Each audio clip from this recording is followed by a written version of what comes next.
and welcome to Candela Obscura as run by the Quelmar realm. I am tonight's Game Master Mercedes, the Light Keeper of our Candela Circle, and I will be running the Vicious Vixen, a Friday the 13th special.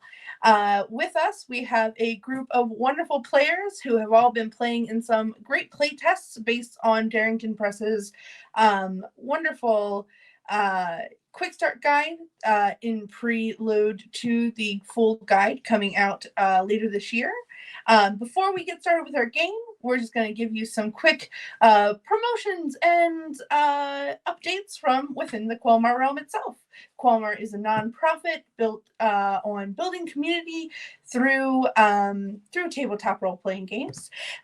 We do have some streams that are continuous, not always just Twitch specials like this one, but on Sunday nights, from 3 to 6 Eastern time, we have a Baldur's Gate 3 Squidnapped game where our kind of not GM but guide is Talia, and then she brings on a couple other members of the Quelmar group to play through that game that is based heavily on Dungeons and Dragons. We have 2 other Dungeons and Dragons based games that also stream as actual plays here on the Twitch channel. One is on Tuesdays, Once Upon a Town, which is run by The Lich. That is at 7:30 p.m. on Easter time. And then on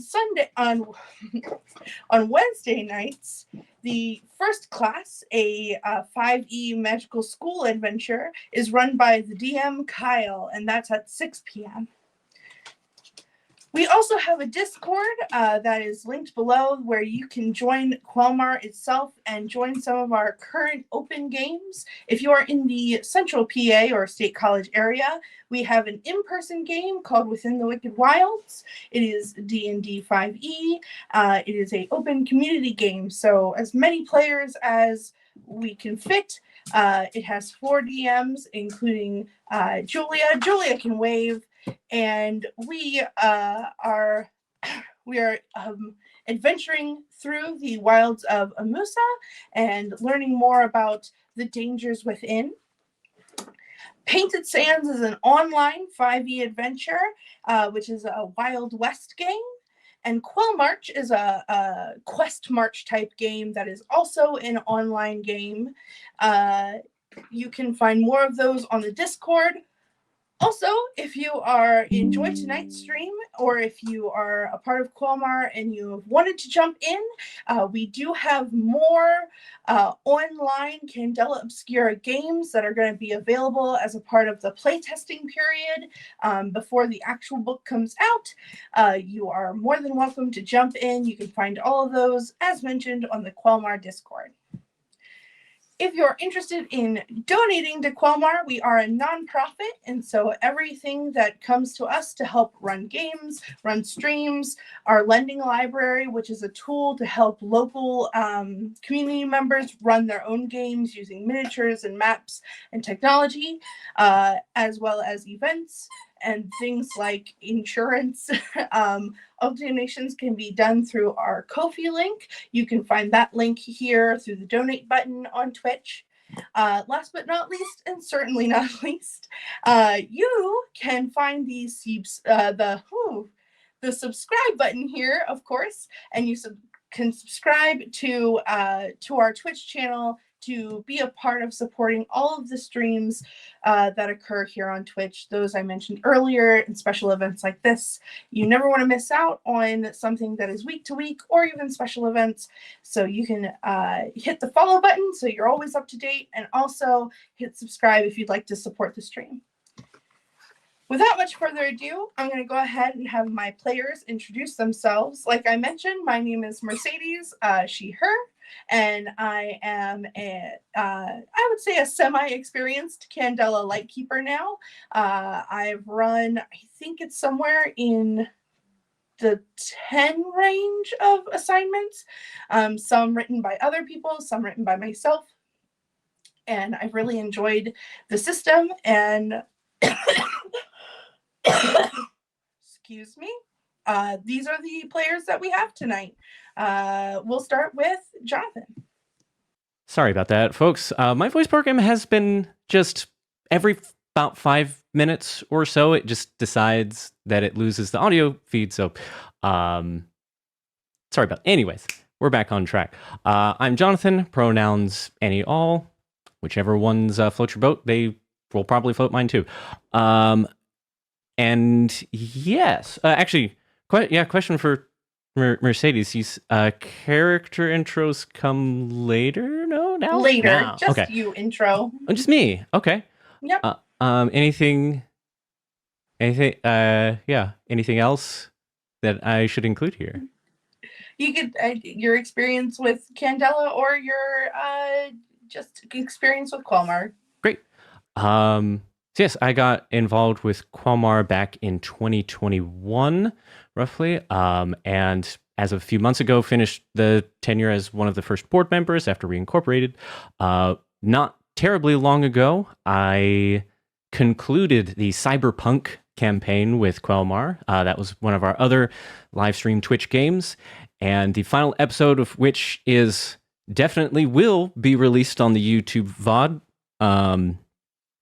Yes, it will be up soon. Funny how the impending deadline of the next episode coming up makes you kind of get a little complacent. And also, there are a couple of fancy things I want to do with it. So, yeah. Oh, and as far as Candela goes, this will be my fourth time playing in a game. Yes, fourth time with Candela, and it's been really, really fun. I love sort of mechanically simple narrative forward game systems like this one. So, heck yeah.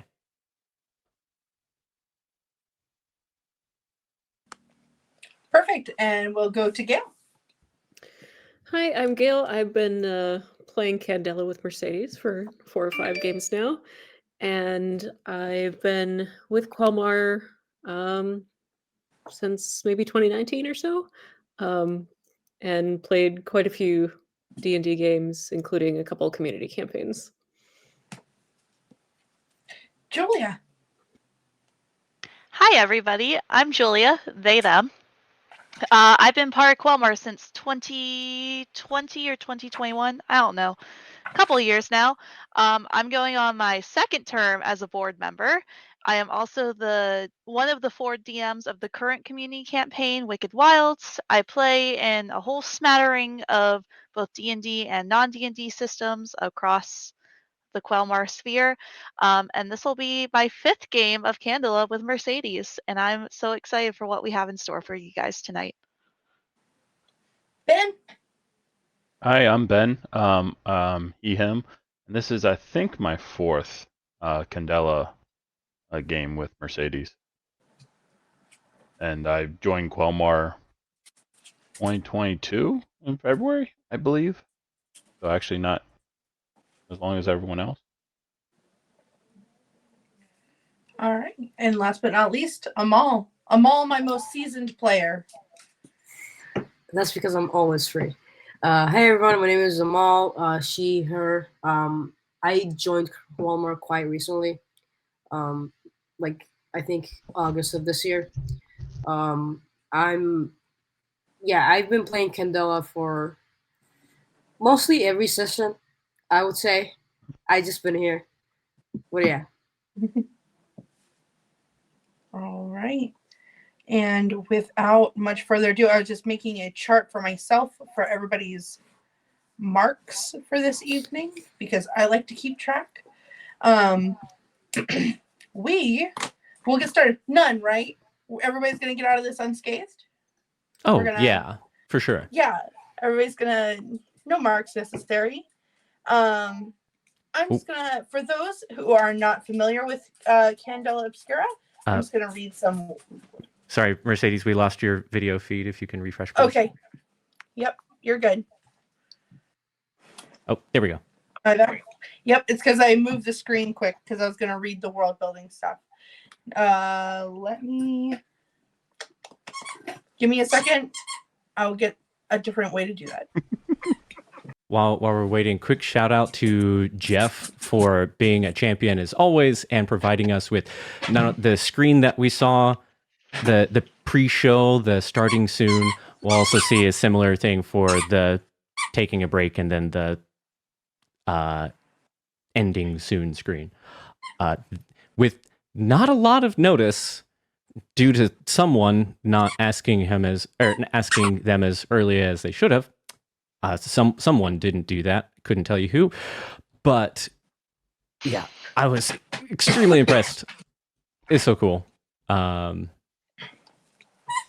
mention it again later, but also, so this screen has been tweaked for Candela Obscura. It was originally the screen for the Strahd campaign that was run by Tyler for Quelmar that streamed a while ago, and was also made by Jeff and commissioned by Tyler. So with their permissions and with some a short notice stellar work from Jeff to tweak it, it's fantastic. Perfect. Thank you so much for the filler, Jonathan. Always appreciative of the teamwork. All right, I'm going to go ahead and give some world building. The rules of the world of Candela Obscura is that Candela Obscura takes place in a world that resembles our own. Roughly turn of the century, late 10s, early 20s. The average citizen neither knows about nor believes in magic or its effects. There's a barrier known as the flare between this realm and the beyond. There are places where the flare is weakened, referred to as thinnings, and these thinnings allow metaphysical energy, known as magic, to seep through the flare. The myths, legends, and folk tales of the Fairlands where we live are stories created to explain real magical phenomena. The rules of magic in our world, magic with a K at the end, magic can become infused in mundane objects, places, or beings, permanently altering them. If a thinning is opened wide enough, creatures from the beyond may also come through. Anything affected by magic or from another realm is known as a phenomenon. Bleed is a corrupted force that's left behind by powerful magic, and this bleed also radiates from the phenomenon that has made the incursions into the world. When a person has had too much bleed, they may be taken over by supernatural forces, become corrupted, or die. The manifestation of bleed varies based on the phenomenon. People with inherent magic are rare in the mundane world. Many Candela Obscura members interact with magic by wielding powerful artifacts. These items may also reduce, contain, or eliminate bleed. The rules of Candela Obscura itself are that members of Candela Obscura are investigators of supernatural phenomena, attempting to protect the world from these dangers by securing and studying them. The organization has a hierarchy that includes a council of lightkeepers, also who direct the resources of Candela Obscura, and a small party sent out by a lightkeeper to investigate a phenomenon is known as a circle. This mission that they are sent on is known as an assignment. There are Candela Obscura chapters, local enclaves of many members throughout the world, and each has access via a thinning to the organization's transdimensional vault, known as the Fourth Pharaohs. And with that, we will get started in tonight's game, tonight's assignment of Candela Obscura, which I have so called the Vicious Vixen. It's a typical Wednesday evening for Dr. Ferris Brennan. He comes home from work, has dinner with his wife, kisses his children goodnight, and then tells his beloved that he'll return soon, but it's poker night at the pub. But Brennan doesn't go to the pub, no. He heads down to a darker side of town, to the Nova Lounge, where he can drink and watch girls dance and never worry about that position or his family will ever change. The shop girl tonight has been especially attentive, and she gives him 2 drinks for the price of 1.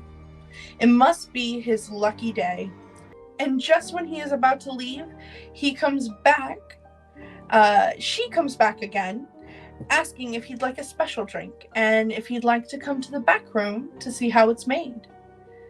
He ought to get home to his wife, but 1 drink won't kill him. The shop girl leads him to a private room. It's dark and quiet and lusciously filled with pillows and very strong perfume, and lounging back on a chaise, Brennan watches as the girl with no name sets down a tray and starts to mix liquors and juice, and reaches into her bustier and pulls out a bejeweled dagger that has been sitting between the middle. It pulls loose, and the long, thick dagger makes her have a silly grin on her face. She uses it to mix the drink, like a long spoon would, before licking off the end of it and then bringing the drink over to Brennan.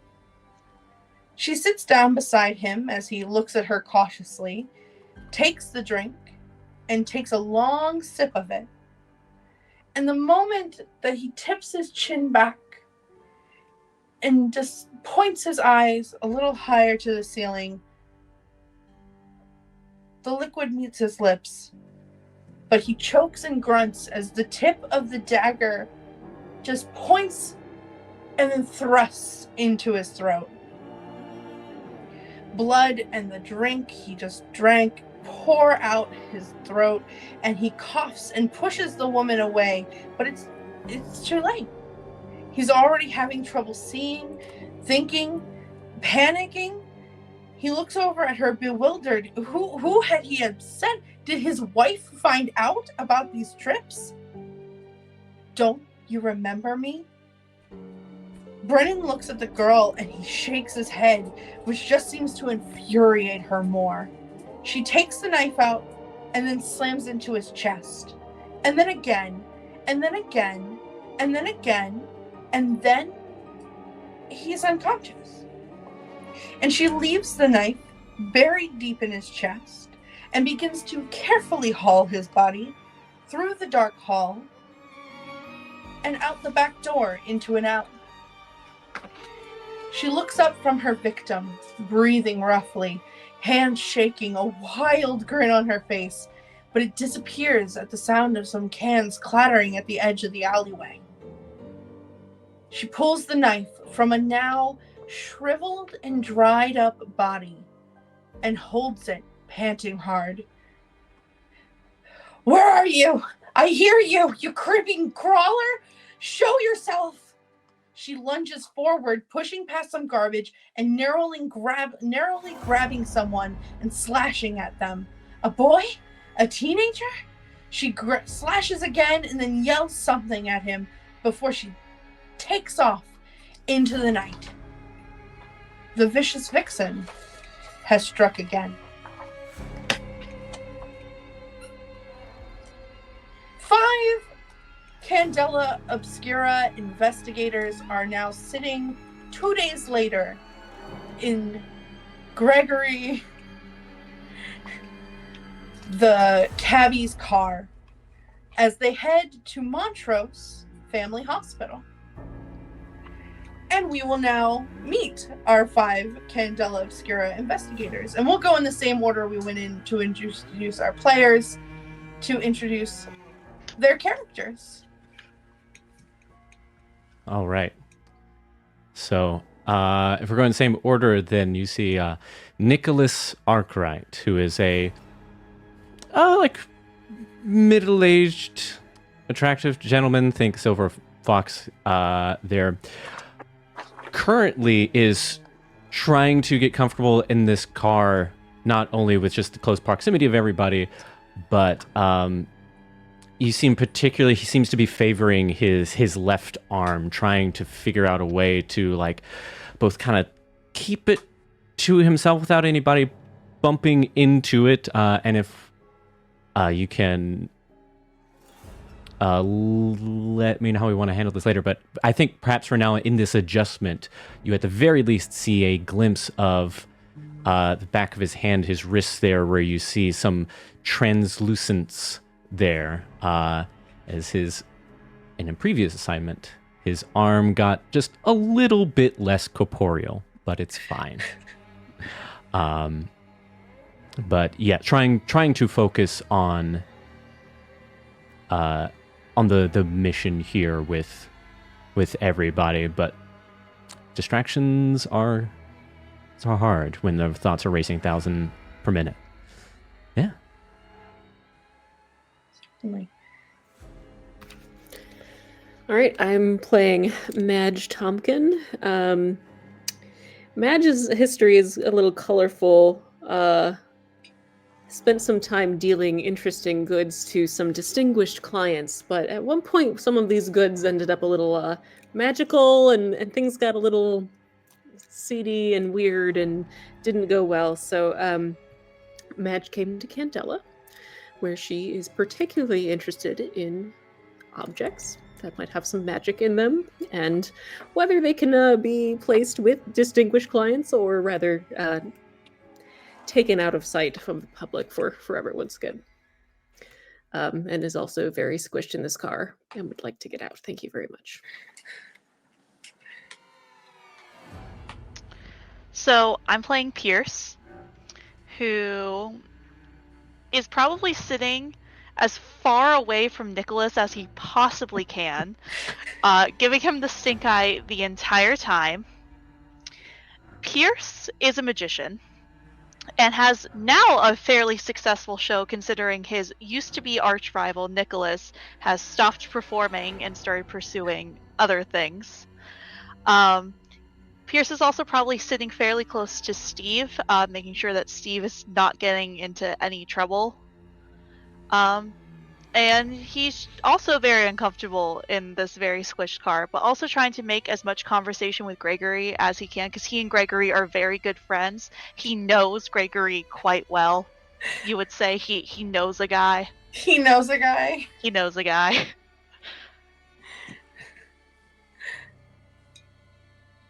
I'm playing Reginald Adler. He is a scholar of sorts, but has turned more manic and strange as he's learned about Candela and the things that are unseen.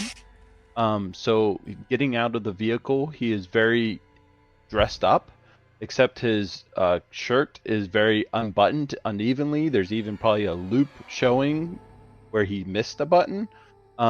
His jacket is kind of like he's been wearing the jacket too long.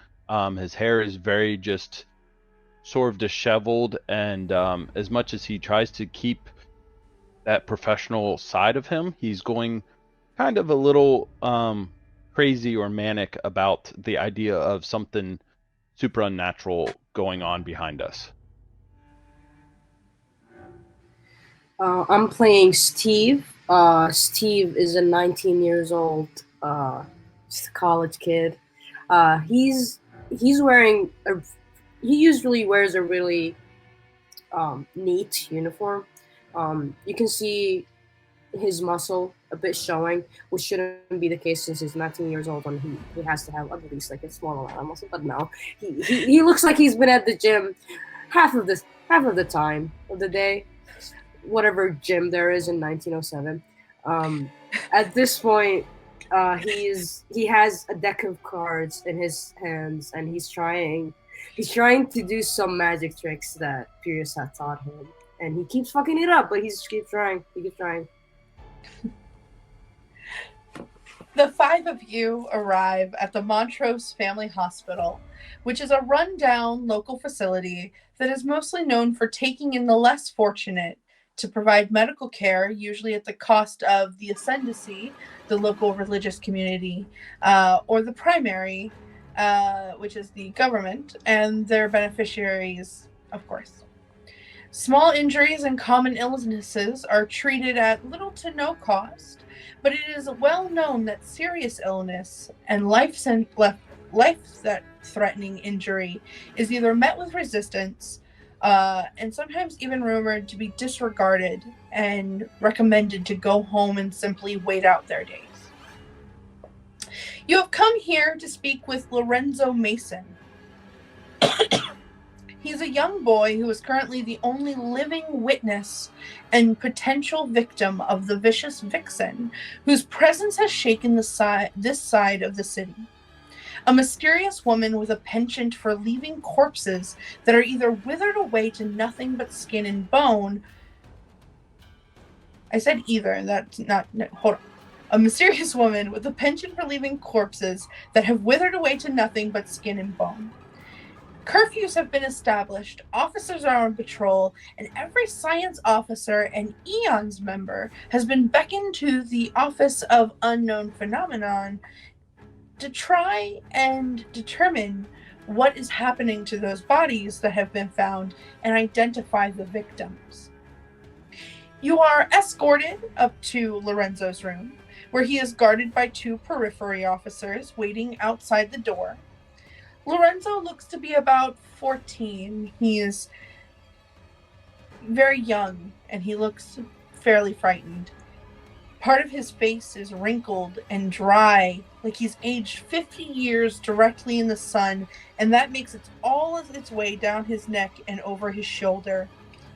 He is currently alone in this room and playing with a cube of colors to keep himself occupied. What shall you investigators do? A cube of colors!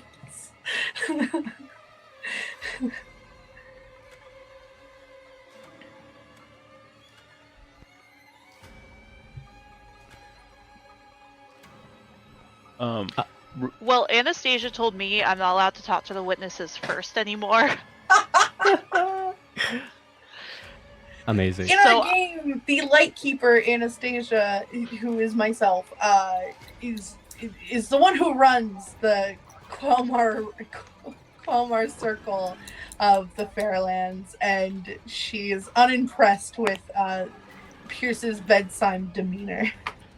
Which is unfortunate, since they're the face.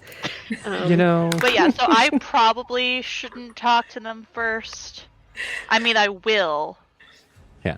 Does it look like he knows what does it look like he knows what he's doing with this cube of colors? No, it looks like this is just something they threw at him, like, here you go. Occupy your time. I'm busy. Gotcha. I mean, I don't know if it's perhaps the first point of contact we want to make, but like Nicholas at least is eyeing this cube because it sort of brings him back a little bit to when he learned how to like solve these before moving on to more like complex, showy parts of it. So, unless somebody else wants to jump in and start a conversation in a normal way, Nicholas it's like looks at this cube. Oh, it's been a while since I've used one of those. Would you perhaps like a few pointers? Well, I don't know. It seems pretty simple. The lady said, nurse lady, said that I just gotta get them all to match the center one, right? It's that center one that's like the color for all the rest of them. Mm-hmm. That's correct. It is, well, deceptively simple in concept, harder in execution. Huh. So you were some kind of expert, eh? Well, I've put in my time.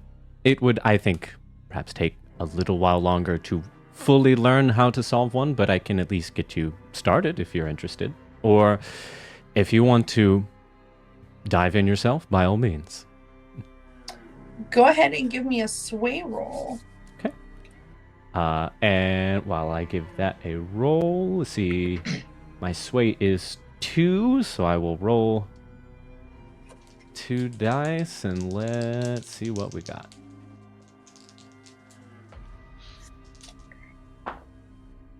Hey, that is a 2 and a 6. Hey, the 6 is what matters, right? Yeah. Yes. He looks up at you, and I was just writing down the different roles because someone forgot to bring a character sheet in front of them. Yes. He looks over and he's like, all right, and he hands it over to you, hoping that you'll get him started. He has been working on it probably for like 30 minutes and is only as far as what you're just handed, and it's not going very well. Yeah, that makes sense. So, I neglected to say so before, but as thankfully Julia / Pierce pointed out, yes, Nicholas used to be a stage magician, started hearing some whispers about new magic, like magic, so delved into that, and it all went completely perfectly. Why do you ask? Don't look at this ghost arm. But that's kind of how he got involved. All this, like, studying the magic closer, wanting to use it for his act. Few things have happened since then, but that's at least where he's coming from. But this kind of brings him back to his bread and butter, just some good old sleight of hand. And so he does, thankfully, Jonathan does know how to solve one of these. So I start him at least on the first step, just solving for the center. What you want to do is consider the yellow face as the top and the white face as the bottom. What you want to do, and like goes through solving the white cross on the bottom. Just showing him the first few steps, seeing how he takes it. I thought you were gonna sit here and literally give us an actual lesson, and I was like, I mean, I can if we want to spend if we want to spend a lot of time learning how to solve color cubes. I can. We'll make that a stretch goal. Who loved color cubes, so I'd rather not. I'm just gonna say color cube for Rubik's for the rest of my life. I'm just gonna do it. I'm just gonna do it. It's an alternate universe. It can't be. Who's Rubik? You know. Anyway. He watches. He's a little impressed. But go ahead and give me a focus roll to kind of show off. Yeah, why not? This is one of the. Forget what the name of like the little bead on the side. Gilded. This is a gilded skill for me, so I will go ahead and spend a drive because I might just get it right back. Oh. What is it? Oh man, we're off to a hot start, y'all. So I've got a 6, a 6, and a gilded 5. Wow. Which is, I think, this is my 4th game playing. That is the best roll I've ever had. Yes. I feel kind of silly burning a drive this early on this, but I can't say no to a crit. So let's go that double 6. Okay. He will watch you. He's very, very attentive. He's looking over and he looks at you and he's like, man, you have no idea how lonely it's been here for the last couple days. You know, I got to the police station trying to tell them about that lady, and then they brought me here and like there's nobody here. Like, you usually think the hospital is like a lonely place because like there's not a lot of like people like coming in and out of your room, and I don't got like folks or anything, so definitely not a lot of people coming in and out of the room. But like there's not even a lot of nurses or anything coming in to check on me, just like every once in a while. So like I don't know. Like, I didn't even ask, like, who are you people? Like, are you more, like, police officers? I already gave them my statement and everything. I don't really... Yes. Apologies. It didn't mean to be so rude. I'm Nicholas. And Yes, I'm Madge. Yeah. Hi, Mhm. yes. I'm Pierce. This is Steve. Hello. While this is going on, Reginald isn't really paying attention. He's just staring at the kid and walks around to the bedside next to him and starts looking at his withering face and kind of like Nice. looking in his textbook and just kind of like really getting like almost close into the personal space. Just trying to observe and see what's going on and to see what this is. He's pretty distracted with Nicholas, so he doesn't really notice how close you are till Nice. just now. And he's like, "Whoa! Oh, are you guys like doctors or something? Like, what's going on? Hey, buddy, I don't think you should be near or like, don't touch it. The nurses have been really weird about not touching it. So, Oh, you see, we're special police. We're investigator, I think. yes. Yes. they let you be an investigator. You barely look older than me. Look, I don't even know why. They just did it. And I'm here. All right. You could be here too if you want, by the way. Yeah. I guess. It's really fun. You get to have guns. Oh. Well, That's- I don't usually carry a gun, but I got like a little pocket Listen. knife, and he reaches in, and then Oh. he remembers he's wearing a hospital gown, so he doesn't have his pocket knife on it.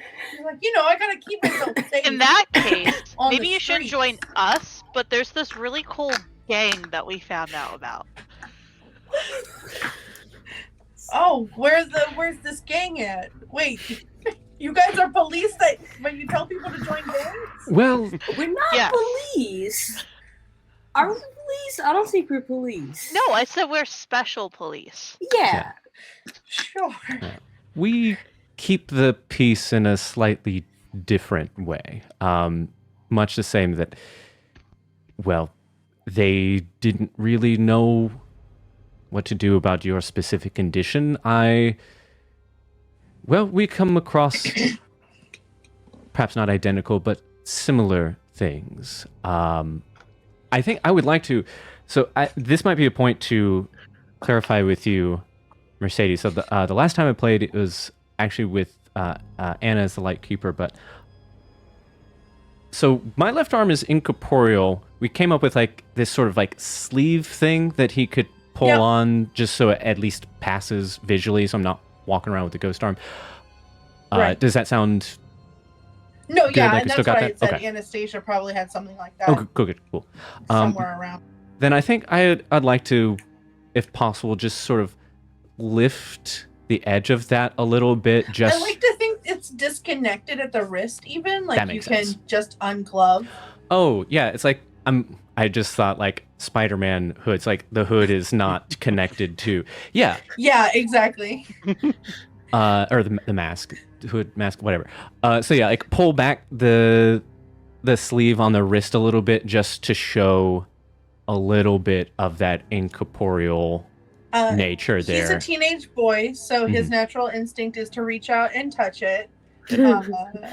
As that's going on, Reginald is going to reach out and sort of touch his face while he's like distracted, just to see like Just how touch much it's like really withered. Like, is it just sort of like skin, or is there still like bone still underneath? Like, what's like the medical? Are there also notes at the end of his bed? So About his, give like- me a survey to see if you can see the notes. That's a 1, so no. Yeah, you don't find any medical notes currently. You're not even sure if maybe they keep them on a patient of this low priority. As far as his face goes, please make me a control roll. Yes. Not the roll I was thinking you would have me roll. That's a 3. Yeah, so take a mark of bleed for me, please. I don't know where else you thought that was gonna go.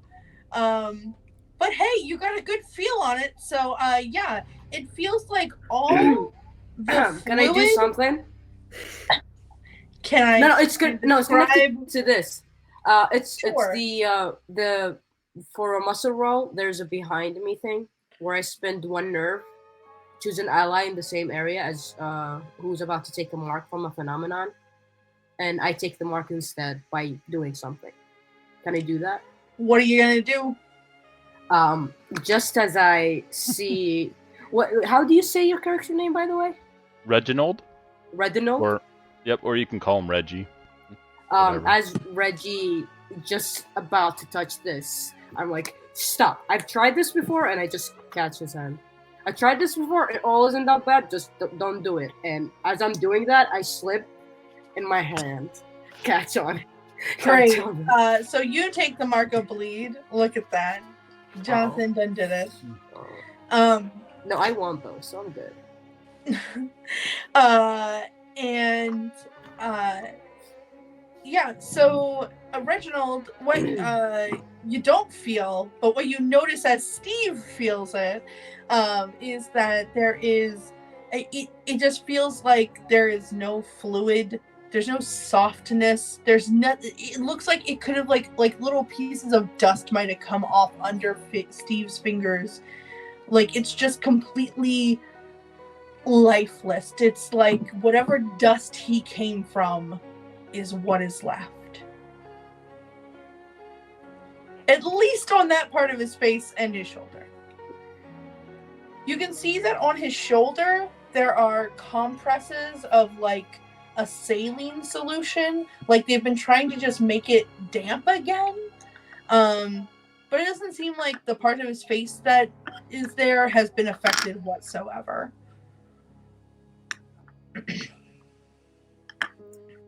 I have a question. Sure.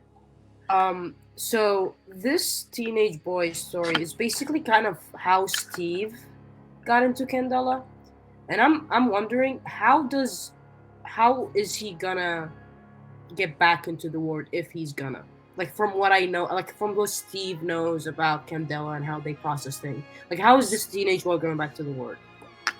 So, like, getting back out of here?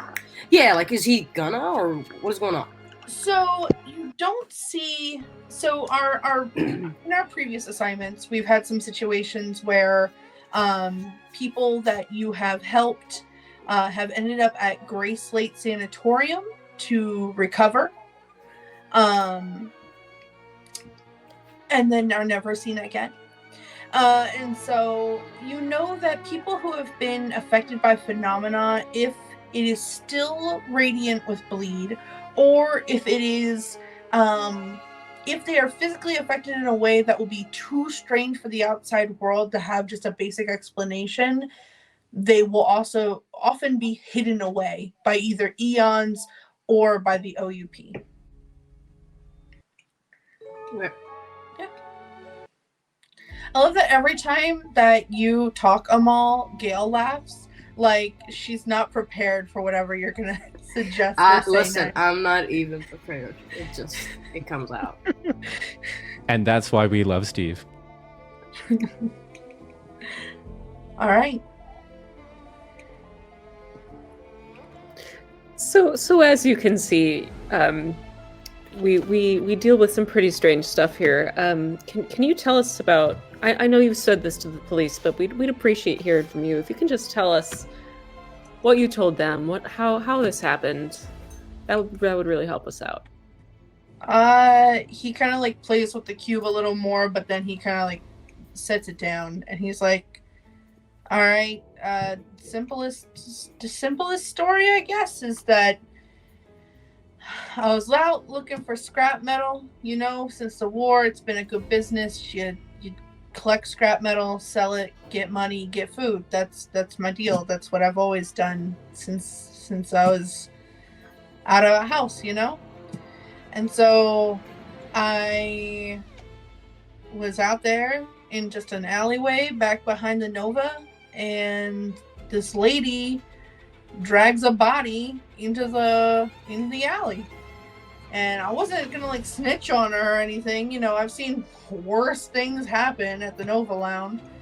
But the body looked real bloody. That was weird. And then it was like he just felt my face for some reason, but like me, but the whole body was like that. Like the whole guy was like a raisin. And like it was, I thought he was gonna crumble and just turn to bones, like in a cartoon picture. Like I did not think that was even like, I thought it was some kind of decoration or something. But then she like pulled this knife out of him, and it was like glowing. And there was like a gem on the end of it, and that was glowing real bright. And then I just was like running, like I was gonna run, and she grabbed me, and she caught me on my chin here, and he points, and you can see there's like a line, like that is the center point for where everything is kind of branching from. And then she cut me again over here, and he's got one on his shoulder. And she said, "You're lucky you're not on my list." And then she ran off towards the shantytown. You know that place out there, like where all the, like I live out there. It's just like tents and some houses, but they're old and condemned, and there's some that are like lean-tos.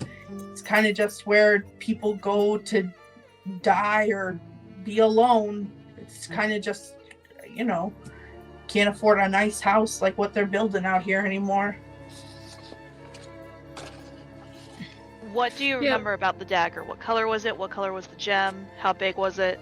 Oh man, it was pretty dark. You know that, right? It was like the middle of the night. You said it glowed. What color did it glow? It was glowing. It's glowing red. Like a ruby. And how big? It hit you, right? You should know how big it was. Oh, it was. Oh man, the weird thing was it's real thin, like a pencil thin, like real thin. And it was, well, I don't know, like, from here to like just beyond my wrist, like, whoa. Thin little thing, like she was gonna stab, like, I don't know, it looked almost like a needle, that, like, it was small.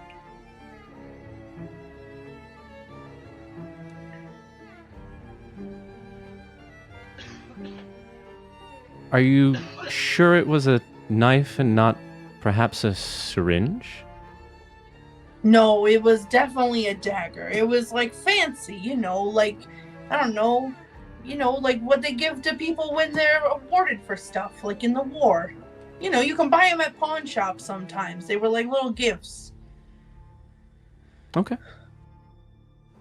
So to clarify, you said that where he kind of got like clipped by this dagger, that's where the desiccation was spreading on his face and shoulder. Right. Got it. And what was his name one more time? Lorenzo. Got it. Thank you. Yeah. Excuse me, my dear boy. Can you move part of your face at all where the wound is? Yeah, it moves. Like I can move my shoulder. Oh, shoot. And it kind of like crinkles, and like it's obviously painful when he tries to move it, and it like, again, it like flakes off, like when you've got sunburn that's flaking, but real bad. And he's like, "Oh shoot, yeah, oh yeah, it yep, I can move it.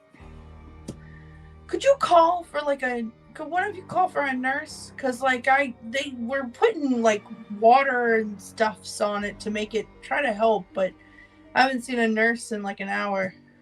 I'll go. And Steve just Alright. walks out. Okay, Steve, you walk past the periphery officers. They kind of just like nod to you. Yeah, it is kind of barren in this hallway, but the nurses, you passed a nurse's station on your way here. So you kind of just walk down your hallway. There is one girl sitting there, and she is by the phone. By the what? By the phone? phone. Yeah. I slink her in and I try to listen. Is she talking to someone? Someone important? No, she's not on the phone. Oh, by the phone. Fuck. She's just by the phone. I swear. Hello. There is this kid, Lorenzo. The kid. Oh, the kid with the police. Yeah, Yeah, I yep. know the kid. Yep. Is anyone coming by to check on him? What's going on? Oh, sorry, we're really short-staffed right now. Yeah, I can come help. Hold on. And she gets up and she walks with you, Steve. Yeah, sorry. We've got like 2 nurses that stopped showing up and 3 doctors. I don't know. They don't pay us very well. You know, it's kind of like a charity hospital, so Stop showing up. Why? Not getting paid enough? that's what I think. Yeah. It's not great money, so I feel that. You Yeah. should probably work at a circus. Circus usually get paid a enough. circus? I'm a nurse. Why would I work at a circus? Why do I work at a circus? I don't even know how to do tricks. I've been learning for like a month and I don't even know how to do one trick good. I did learn to do and I just keep on talking. No, yeah, she stops you and she's like, wait, no, I want to see a trick. Show me. I try. Oh fuck! You got this. I don't know. Do a I don't know flip. the logistics. I don't know the logistics of how to do this one, but I said I know how to do it. It was the one with like how to get a bird out of a hat or something. Oh my god. Yeah. I don't know what the logistics of that, but I will try to do it. I'll try to do it. Okay, give me a focus roll. Okay. I don't have disadvantage on this. I don't have any drives and intuition. so it's a straight roll. You got this. What is That's it, Amal? a 2. Yeah, beautiful.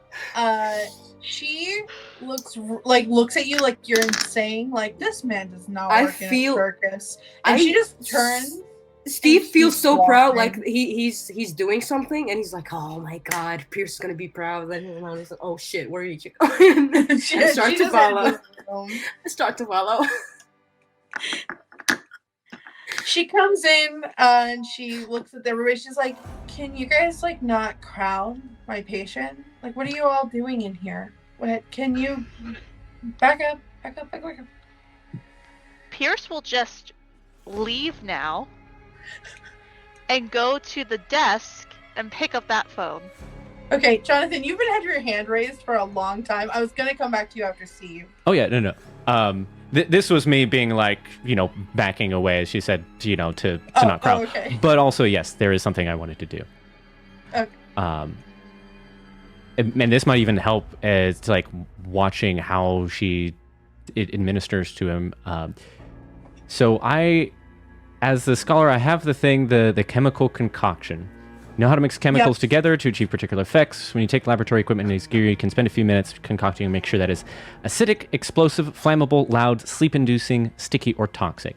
Now, I don't particularly want to do any of those things in this moment, but using the research that I've done on my own ailment and the bleed effects and whatnot, is it possible to create some sort of salve that might help him at least feel more comfortable, if not cure it? Probably not cure it, but at least make him more comfortable. Somebody should have something in their kit that like soaks bleed or something, or causes less phenomenon. the ward for the weird. Oh, it might be weird that can do it. Yeah, this was. Yeah, that's why I asked. It's like, this is not what chemical concoction is designed for, but thought I'd ask. Nope. If it's not listed, it's not what it is. Sorry. Okay. The ward soaks one bleed. Yeah, it wouldn't take away a phenomenon, though.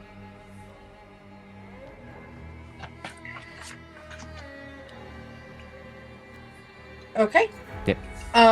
So yeah, sorry. if you wanted to take time to make one of those right now, you could take this time. But she comes in, the nurse comes, and she starts to get some more of these, like, she gets out a jar, like it's well sealed, like a mason jar that's sealed well. It's full of saline water solution. She opens it up and she starts to soak some like gauze pads in it and starts to apply it to his face and over his shoulder, throwing out the old ones. Again, it doesn't really look like these are doing anything, but she doesn't really know that. She's just a nurse who doesn't deal with magical phenomena.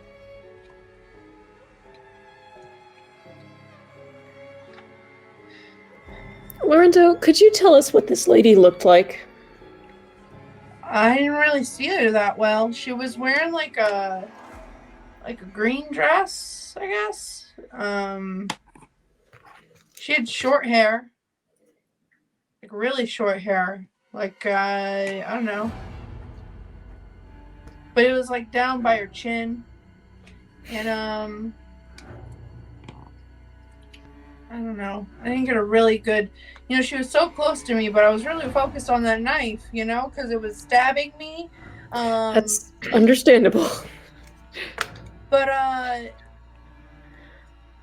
the guy was wearing like black coat, white shirt underneath. Like not a white shirt, like a long white thing underneath of it. I don't know, like a lab coat or something. I don't know.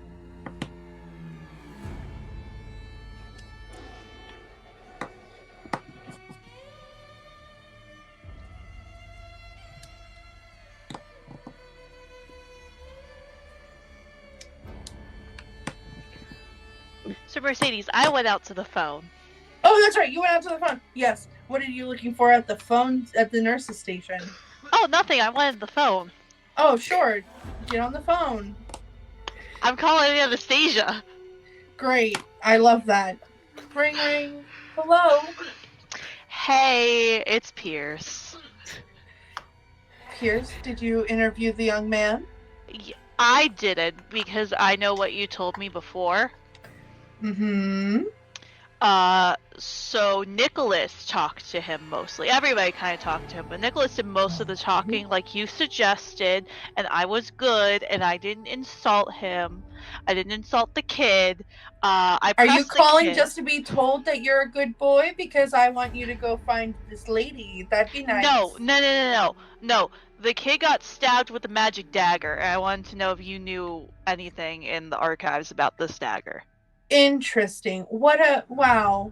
Do you have details about the magic dagger? Yes, that's why I'm calling you.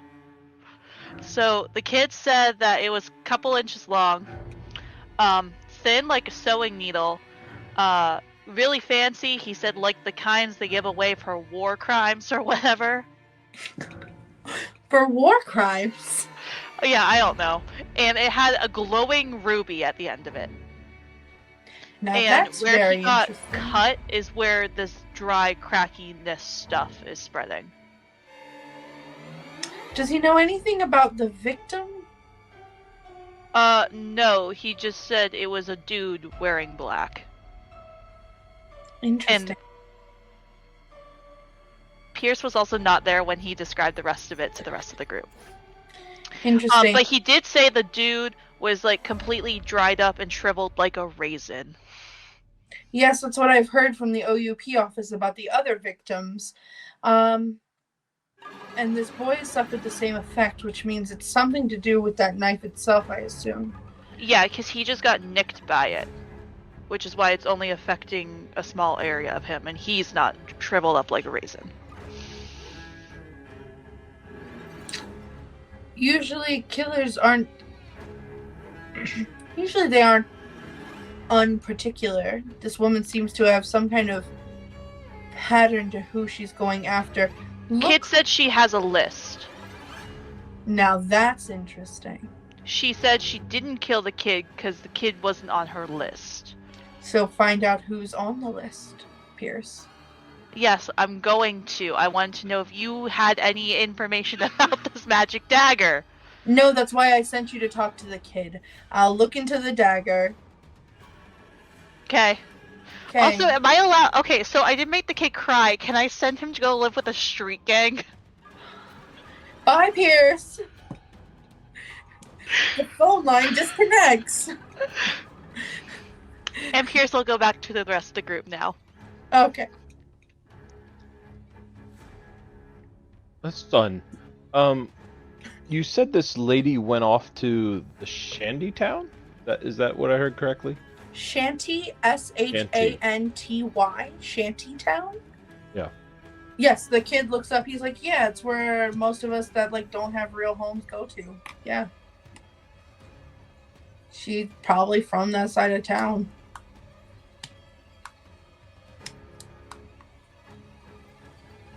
Is there anything in that alleyway that would have seemed unusual? Seemed unusual.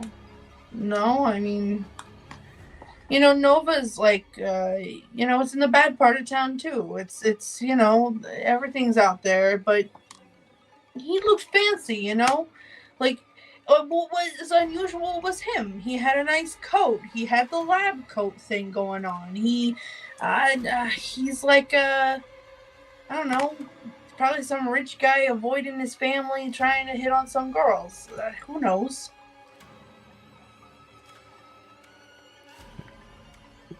What do you know about this establishment that they came out of? I'm not allowed in because it's where girls dance and take off their clothes, I assume. Sure. That much is correct, and you should, yes, not go in there until you're older. How old are you, by the way? I'm 14. Yeah. Maybe give that one another, at least 4 years. But, so one could ask that that's the sort of establishment it is, but what have you heard about it, if anything? I don't know. I don't know a lot about that place. It's I don't know. It's where this. I don't know. She looked like she was working there. You know, she came out. When I say green dress, she was wearing like a dancer dress, kind of. Okay. And one more time, out of character. Now that am currently taking better notes. What was the place called again? Nova. Nova. That's right. Okay. Cool. That's all I've got for now. Okay. Yeah, I feel like we should leave this poor kid alone with this color cube. Is this a situation where I can extend my senses to understand more about a phenomenon that I've encountered, or is this more just bleed? I haven't encountered the phenomenon. I am playing weird. Okay, you two switched on me. I didn't realize which one of you went weird. Okay, perfect. Sorry. Yes. No, because you didn't take the point of bleed. Oh, extend your senses is just reading into it. Right. Yeah, you can extend your senses. You would have to make a sense roll. Right. I'm gonna use a drive. Okay. Not that I don't think it might help me. Oh wow! All right, I got a 6 on my gilded die, so I get my drive back. Yes. So that's a 6. And you're trying to learn more about this? Correct. It seems like it's not just that like it dissipated. It feels like when you look at the way the things were like pushed, it's not like it like just radiated off, you know, the moisture, the life force there. It's like it got pulled toward that wound. Is it still being pulled toward that wound? Like, is it's it not still now, but spreading? the skin it like tightens up to that point. So as if to be sucked in by the dagger, almost. Be sort of assumed. That's what you gotta. That's kind of what you're pulling into at this point. Gotcha. Cool. Cherry, sorry, I didn't mention her name earlier. The nurse looks over and says, I'm Miss Cherry. If you need anything else, kid, I'm the only one on the floor today. So you're just going to have to, I don't know, ask one of those big lug of officers over there to come get me or something, or one of these people. But I got other people to go check on, and I got calls to make about the updates. I got to wait and see if people are calling. So if you need me, you got to ask. I can't just make rounds until the next hour comes, all right? And she gets up and she starts to make her way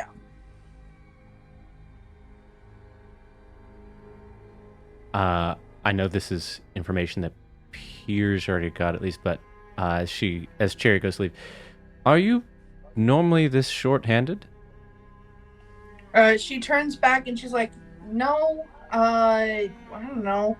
We have been the last couple of weeks. We got 3 nurses who stopped showing up and 2 doctors, and I don't know. I'm new here. They hired me on to replace those people, so we're showing up. We're hiring. If any of you are nursing or doctors, you got a fancy jacket on. Yeah, you know. I could be a nurse. I bet you would make a great candy striper. I bet you would really cheer people up with your trick. But yeah, if you've got an open application, we're accepting. Did they? The nurse? Sorry, go ahead. Go ahead. No. The nurses and the doctors that haven't showed up for work, have you heard from them at all? Are they missing, or are they just decide to pursue other profession?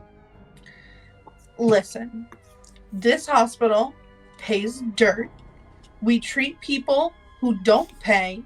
Our money comes from the church or from the government or from a donator. So there's not a lot of cash flow going on around here. So sometimes people just leave. They just stop showing up. But have you heard from these people who have left? I'm pretty new here, but I haven't seen any messages come through. No. And no details from whoever hired you, just the previous people aren't here, so we need a new person? That's right. Obviously, I'm a little busy taking care of everyone to know whether or not things are working right around here. Sure.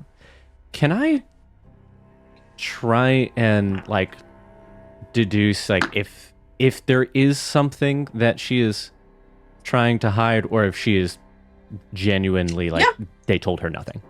Give me a reroll. Okay. Yeah. I've got 1. I'm gonna use one of these die that's been rolling hot for me. So it's all right. It's a 4. Okay. Doesn't seem like she's lying. Seems like she honestly doesn't know. But she does leave the room. She's done answering all of your questions. Fair enough. Steve is gonna follow, going to the periphery that just nodded at him. Yeah. Across the door. Okay, going outside the door. You can see the periphery. Yeah. Okay. Is it like one person, 2 people? 2 officers are standing there, guarding the door.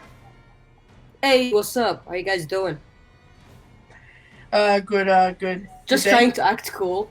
Like, you know, the Yeah. kid that's just trying to act cool. Yeah, that's him right now. Hey, how are you? What? Yes. Can we help you? Pretty busy shift today.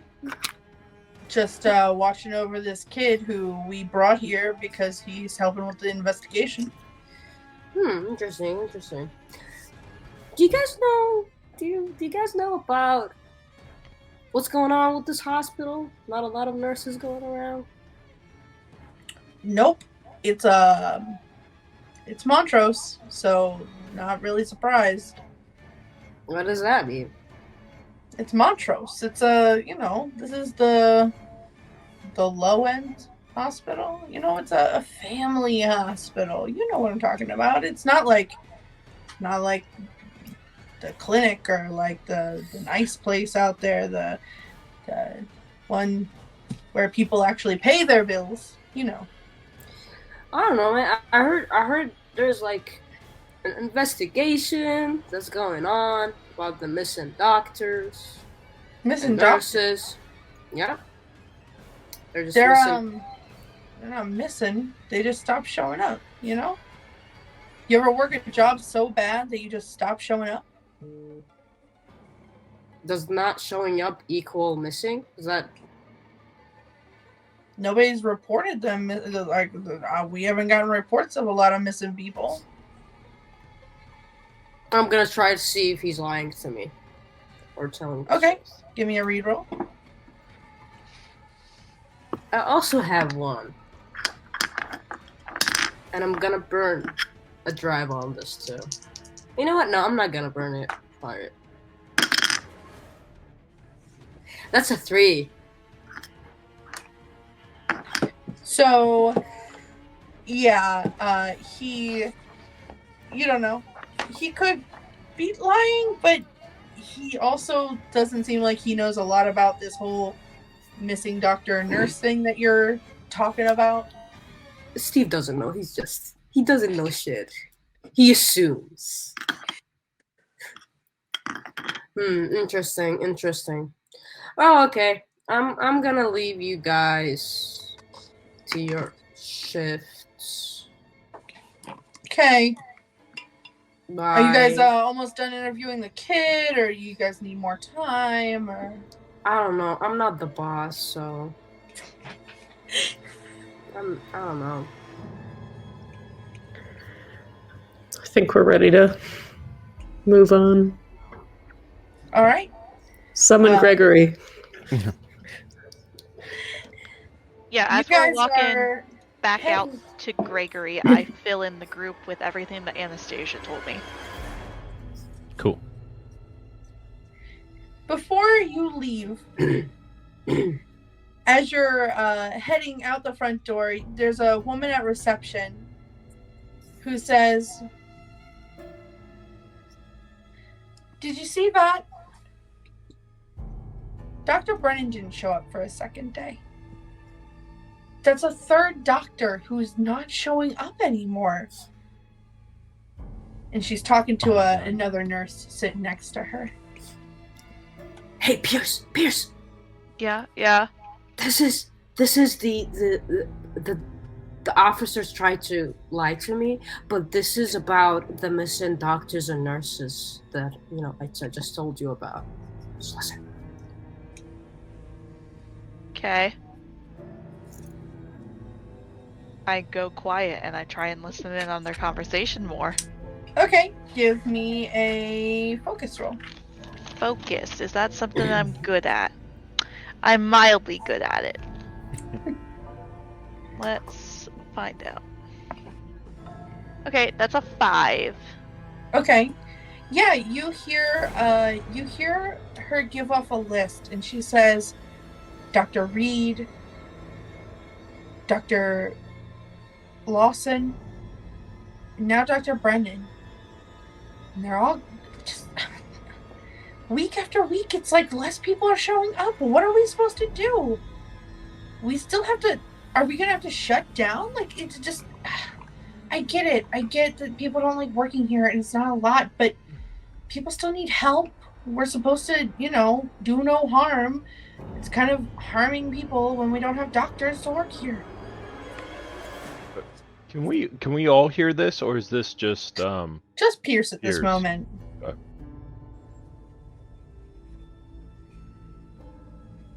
Okay, I make a mental note with the names to look into.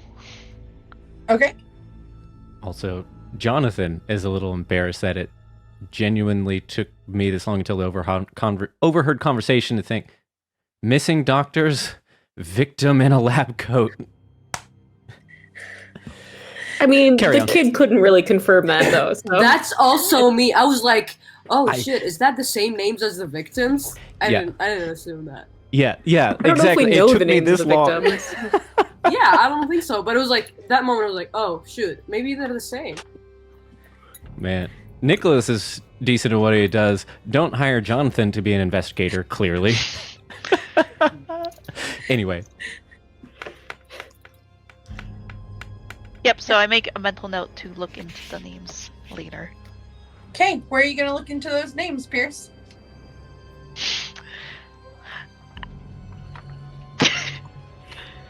I know what I want to do.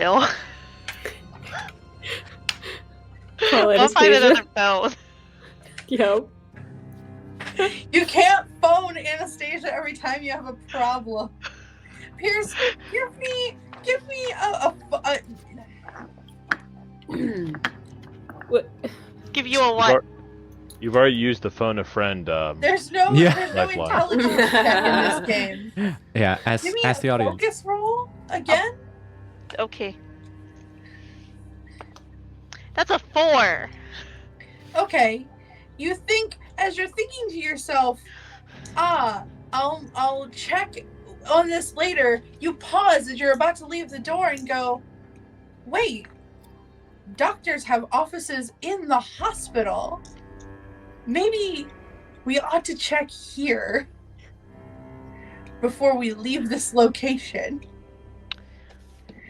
Okay. Steve, Mm-hmm.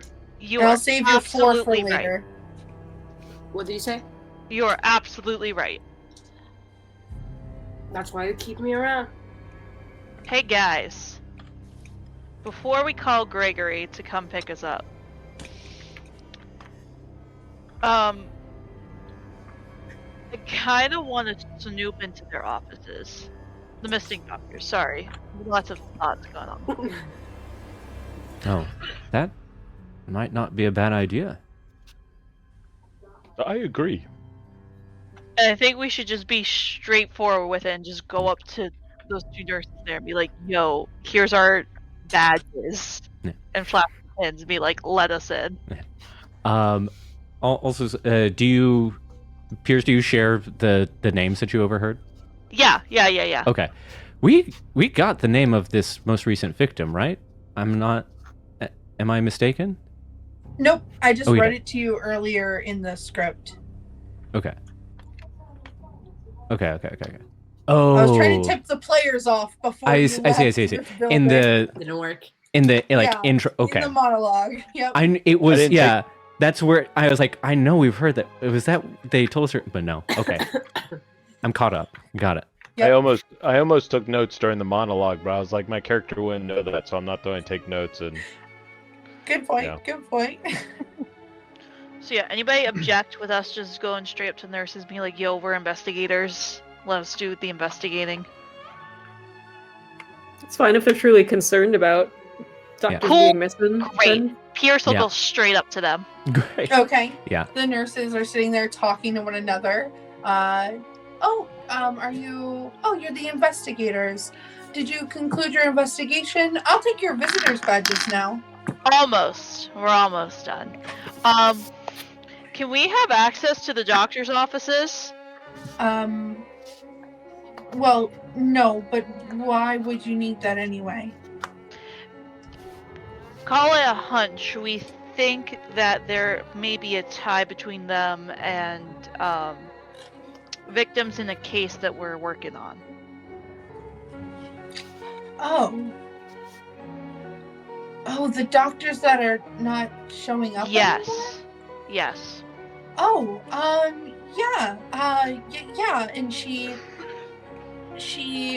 looks down and the other girl stops her hand and says, we could get in big trouble. That's like a big violation of privacy. If Okay, you, like, couple. Look at your hospital, No, dude. no, Come on. Steve. Hey, hold me down. Couple things. One, I didn't mean to overhear your conversation, but you both were talking kind of loud. Sounds like there's no doctors here right now, so who would you get in trouble with anyways? give me a sway roll. Okay. I have other points to make if this doesn't work. Just keep That's a making 3 and a points. 2. Nope. Oh, fuck. Uh, No resistance.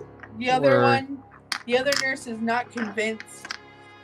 That's fine. That was point number 1. Yes. So yeah, who would you get in trouble with anyways? Point number 2. We are active investigators. You are now impeding an investigation of ours. And we could report you to our authorities and get you in much worse trouble than you would here. Third of all, if you let us do this, I'll give you front row tickets to my next magic show. Pierce, I think perhaps that my colleague here makes very good points.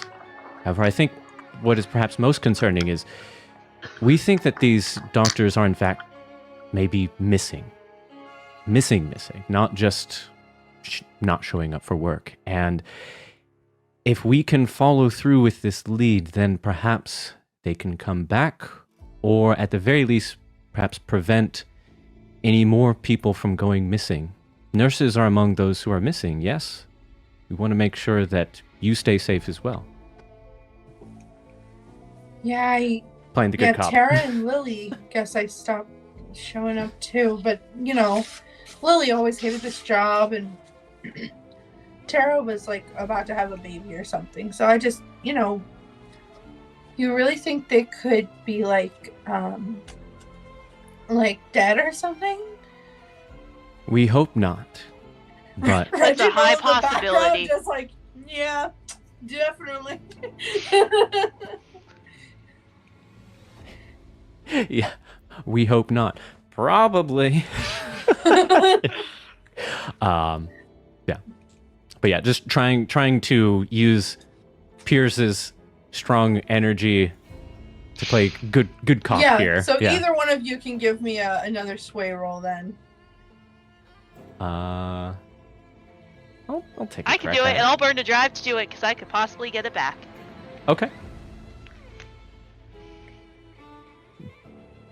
And I guess does this count as me helping? Yeah. I forget how that works again. So you would get a drive you would give her a drive. Yay! Give 2 them a drive. drives. This is lots of dice. Hey! My gilded dice was a 6! Yay! You And I it got back. another 6 too, so I got 2 6s. All right. The nurse looks at you and just looks between each other. They're pretty scared now because you've got them thinking that they're going to be the next victims. So they look over and they're like, fine, okay, just, okay. And so she writes down the names of the doctors and gives you the room numbers for where their offices are. There are 3 doctors missing. She hands you 3 different post-it notes. Cherry, could you also please I'm not Cherry. These are 2 different nurses. Oh, they're 2 different nurses? Yeah. Oh, okay, I thought it was still that one that came out from the room. I'm Kimberly, thank you. My mistake. And Kimberly, that's Marsha. Could you also please add their house locations, their homes? No, so that- definitely not. But we Can't need give to you check that. just in case that they're there, if they're okay, or they could just be staying at home. Can I pull out 2 tickets from my pocket and put it on the desk and start sliding it towards them? If you don't find everything you need, then you can go ahead and we'll give you their addresses, but I don't think I'm gonna just give them to you now. Fair enough. Okay. 3 doctors' offices. Who's going where? You got Reed, Lawson, and Brennan. I'll grab Steve and we'll go to Brennan. I'll go to Lawson. I'll go to Reed then, I suppose. I'll go with Nicholas then. Okay. Sorry, Ben. He probably smells bad anyways, Brennan, Who's going to Brennan? That was our first duo. Stephen Pierce. You guys go all the way up to the Gonna go great. third level. You gotta take some steps. You know, you're getting your calisthenics in for the day. Core, Pierce, core. Core. Yeah, that's what you taught me. Core. You sure Yep. core. You get to the third level. You find a doctor's office and it's locked. Do you want me to break the door? Yeah. Give me a strike. No Amal thought hesitation. Julia would say no, because why would Steve do that? But I love it. No, I love it. Pierce was about to suggest, why don't you kick the door down? I'm trying to find someone to stop Steve. No, I He's found an probably dead enabler. anyway, so he's not coming back to the office. Just kick the door down. Okay, strike. I go to the small one. I'm gonna burn a drive because I don't wanna fail this. Can I cheer him on and give him another one? Well, you have to spend one of your Yeah. drives. Yeah. Okay, then I'm not gonna spend mine. Just in case. Okay. Okay. I got a 6. Hot. You kick the door, punch the door down. You punch it. Punch it. One of the hinges is a little loose. You don't know your own strength. You get in there. All right. Give me a survey roll. Oh fuck. Oh no, I'm good. No, Yeah, I'm not good at at survey. this. I'm good at survey. I have to. Okay. I'll give you one of my drives to survey too. Okay, so I got. Let's see. Oh my god. A 1 and a 2 and a 3. Yeah, none of those are going to get you anything. You look around this office, you don't see anything. It's pretty clean. It's really pristine in here. Looks I don't like know, man. I don't see anything. Yeah, Can I attempt to look for Mercedes? of course. Of course. Okay.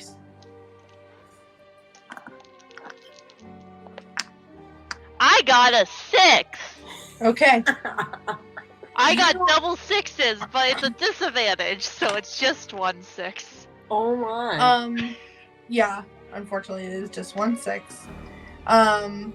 You go over and you go to pull, you're like, Steve, you can't just look at the surface layer of things. Sometimes you have to look deeper, and you pull open one of the drawers, and That was deep. on the top of the drawer, you notice a card that has an orange on it, like of the fruit. Little orange blossoms. It looks like it's been hand drawn, and like some kind of ink was used to make the orange. On the inside of the card, it says, "I'll take for myself the care you could have given.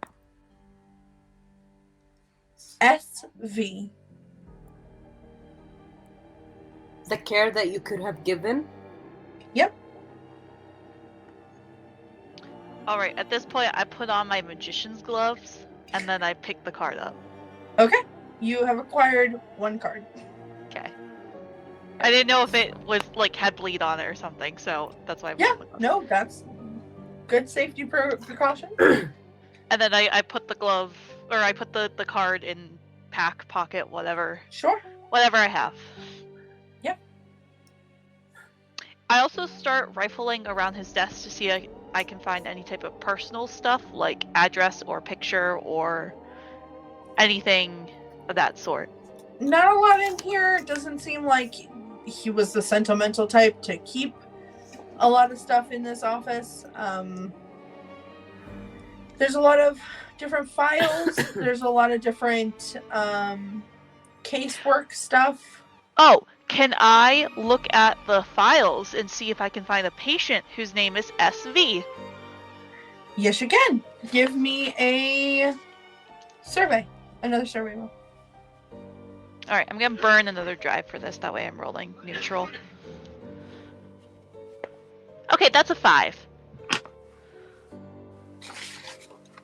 Let me make a decision. Okay. Okay, it's been made. Nope. None of the case files have a person with the name SV as their initial. Okay. That's fine.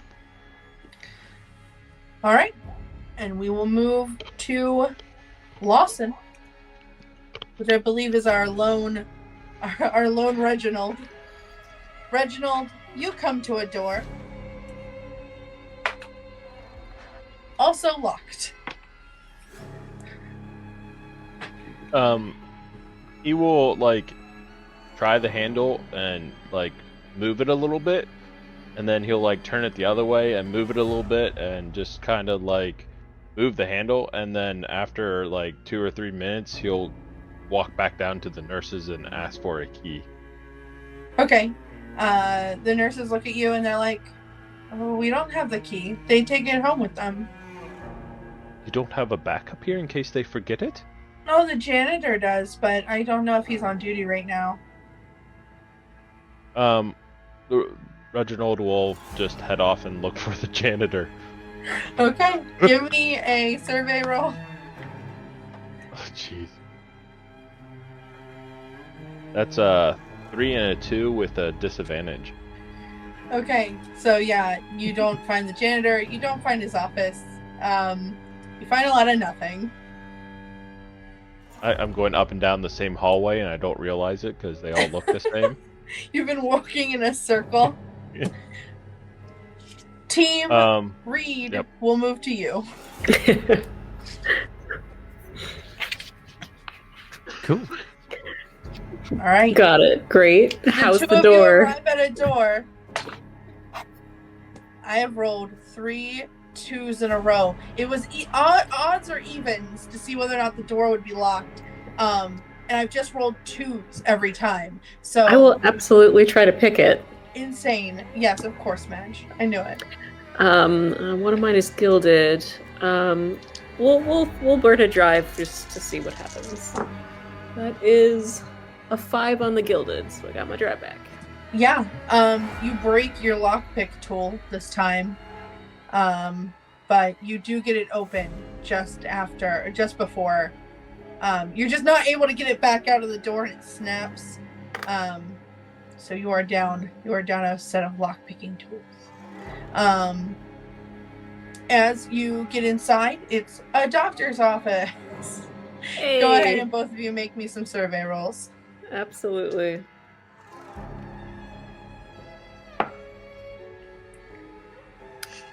Great.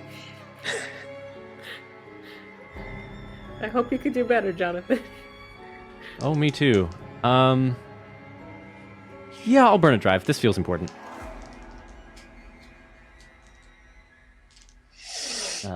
It would help if I actually picked up a third die. All right, there we go. 4, 5, 6. Okay. Nice. 6 is what matters. Oh, sorry. No, I misread. The little fun graphic, that's on the 1, not a 6. So that's a 5. Excuse me. Okay. Oh. Yep. You're looking around. This office is also pretty mundane. It's pretty undecorated. There's not a lot of information here about Dr. Reed. But what you find sitting in the corner of his desk is a card with an orange on the front with a blossom. And inside it says the exact same thing. Now this I'll take is... for myself the care that you could have given. Signed, SB. Is there a postmark on it? Was it sent through the mail or was it hand delivered? It's just like a little card. Okay. It's just a card. It was placed on this, you don't know if it was placed on this desk before or after he saw it, or if he saw it at all. It's just here. Okay. So it's just no envelope, so we can't tell if it was handled or read before or after his disappearance. Nope. Got it. I mean, I hesitate to ask this just because I didn't think of it, and it was a really good idea from Julia, but if I can be a little meta and ask, if he's got patient files in here, is there an SV?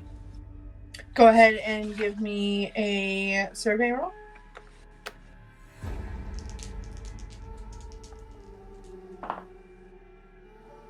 Four. There's not. Of the patient files he has in here, it looks like very recent stuff. Even as recent as like last week. So it seems like it's not anything to do with this patient. Okay. Yeah. So it, at least as far as the timetable for missing, it was sometime in the past, like probably about a week ago. You've heard about the murders have been like the last month that this has been kind of on the radar of Candela. Gotcha. But it would seem that Reed specifically was about a week ago? Is very recent that he's got patient files in here. It was the same with Brennan too. Brennan very clearly had patient files that were even with this week. So did they just a sort of history kind of did they keep their patient files in their office, or did they store them in like a local like not database but like a local spot? Like I don't know what they did back then, if they even did they keep patient files for a certain time period and then throw them away? there may be people that you can ask where older patient files would be. Cool. And since you're right there, why don't you go ahead and ask, Mr. I failed to find anything in Lawson's office. Sure.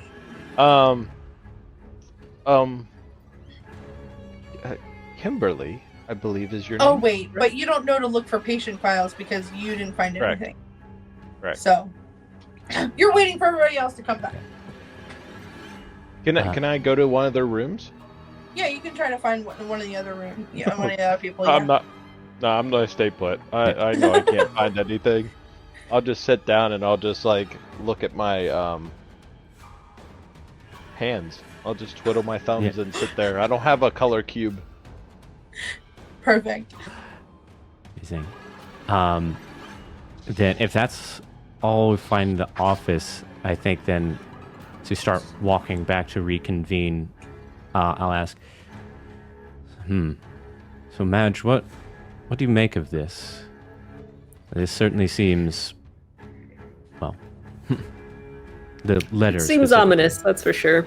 Yeah, that's the word. That's the word I was looking for. Ominous. Very much so. I was gonna say sus, but you know. We'll go with ominous. As in suspicious? Oh. Sus. Yes. I think also an accurate assessment.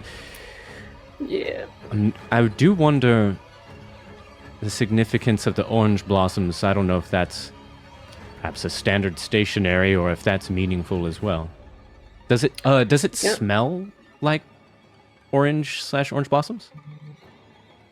Okay. Got me. Does it taste like? It's like full The on. only thing that comes to my head.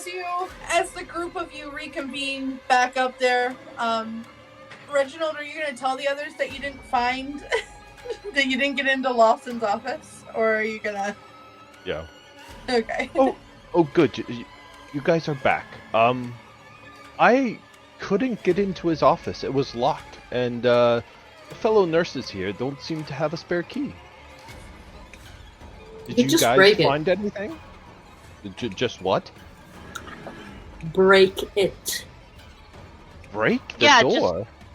Yeah, they're probably Sponge it. dead anyways. They're not coming back to their office. Just, But they could be alive at home. The nurses at the desk are like staring at you guys for saying you broke the door down. Interesting. Maybe don't... Okay. And she like takes a note for the janitor. She's like, door, Brennan. I did not say broken. that. I did not say that. You're saying one could no, we were do just that, we but were just implying shouldn't. that is a solution to this problem. Yes. Exactly. Interesting. Okay. All right. Okay. So the door's not broken to Brennan's office. Just verifying. Yes. Yes, you are verifying that. Yes. That is an action that you are doing.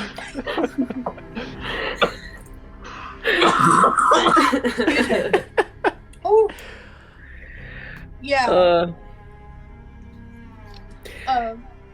Do we want to go check out the third office, or are we good? Yeah. Let's We. do that. Sorry, go ahead. Did you find anything in the other offices? Found this weird card. Yes. Ominous is, I think, the word for it, or sus? Was it? You said, Sus. yeah. That. It's a little sus. Oh, hey, we found the card too. Just You does also- yours have? Okay. Interesting. It's a yellow Also have one an though. orange? Oh, it's yellow. Oh, weird. Orange. Ours is Yeah. orange. Didn't Mercedes say yellow, or am I mistaken? Oranges. It's got orange on it. But it's yellow. The card is yellow. No, the card is like white. It's got It's an a orange piece on of it. paper. Why did I write yellow? I don't know why you wrote Oh yellow. my god. I mean, it's close to orange, but Yeah. That's true. so Orange, okay. as far as we can tell, both of these letters are identical. Yeah. Yes, the notes are both Okay. identical. Great. Well, that's 2 for 2. If we can, Did you check patient files looking for an SB? I did. Yes. No bones. Same I, here. I wonder who SV is, and I wonder if they were a patient or if a relative was a patient. That maybe a mother or grandmother was getting care and maybe didn't from the doctors? That a good could question. very well be the case. This place, I mean, they try, but I think the epitome of care, this place is not. And I wonder if someone took run that back up personally. and check Brennan's office. Steve, do you want to go with Reggie here and get the door open? Yes, of course. I will open the door without breaking it. Yes. It's Lawson's office that needs checked. Yep. Okay. And then Madger or Nicholas, do one of you two want to go back and look for specifically patient files with the last name to see if we What, can a find V? like a kid or something. Or somebody Oh, whose uh, patient file says it has like a relative. Oh, I actually have an idea. If both of them were maybe either a patient that has notes from both of the doctors, or perhaps something more recent that, well, I don't know how long it would take to find patients that didn't make it through here, but some sort of tie between the two. I mean, I can look for. I suppose I can look for relatives of. Oh, okay. Jonathan is just now putting together what you're saying. Yeah. Last name V, with like a supplemental note, like first name S. Okay, yeah, I can do that. Yeah. Because if we're going off the theory that it's like what was said before, like it's a mom with a kid or like some sort of other familiar relationship, that this person is vengeful because their relative, loved one, whatever, wasn't getting the care that they needed. It could be. Excuse me, nurses. Yes. The doctors, they seem to keep patient files in their office, correct? Are those only the They're not supposed to do that. Only on active cases they're supposed to do that. For older cases and for inactive cases, we keep all the patient files back here. Oh. Could you, by chance, look into your patient files for me?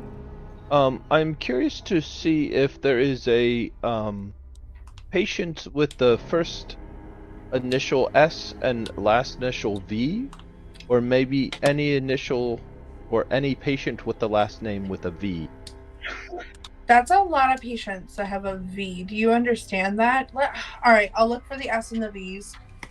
And she'll go back and she will go look. Reginald's going to like follow behind her, like not even No, like no, ask no, to no, help, no. just like Out! You cannot come behind the nurse's station. I will get two you eyes. the 4 eyes S are and the better than V's. 2. No, And if you're going to give me the files my job. anyway, I'm going to come and Yeah, look. but there's other patient files back here. You don't need your eyes Oh. on those. I will close my eyes for those. You were just giving.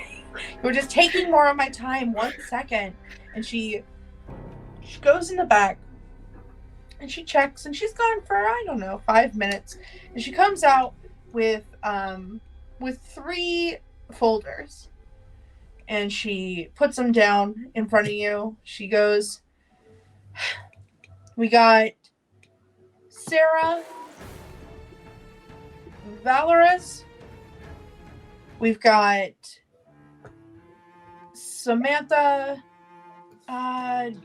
Victova, and we've got Salazar Vetriol." There you go.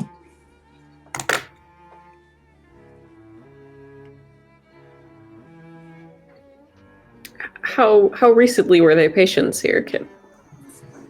And she starts. Yeah, you know what? Go ahead and give me a focus roll to look through. Not incredible at that. I got a 4. You don't. You can't really find anything about. You know, no, that's not how that roll works. Recency.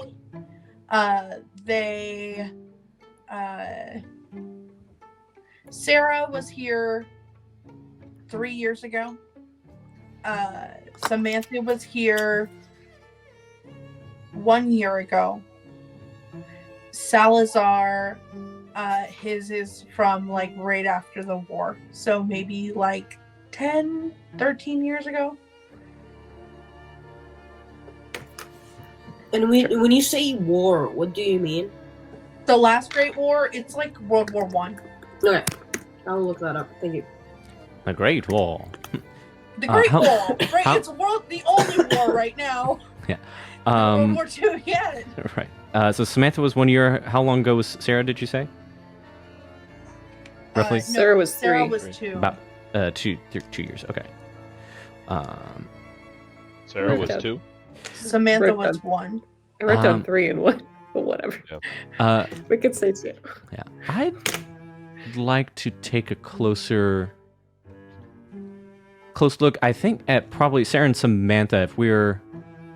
It could be that this person is not, our. Anyway. Well, actually, yeah. I think taking a closer look at Sarah and Samantha. I think Samantha wants to check out especially closely, or at least check out first for Nicholas. It's recent. Okay. Focus Yeah. roll? Will do. Can I like look over his shoulder and Yeah. Go ahead. give him a drive? Heck Yep. yeah. I appreciate it. Steve is interested in Salazar. Sure. Salazar. So he would look into that one. Just Sure, you don't Great have to roll War. for this. You look through Salazar's very small thing. It says broken leg, x-ray, examination, fixed. mhm. That is a gilded 5 for It was a Samantha. 5. For Samantha. Samantha Victova was a victim of orange lung.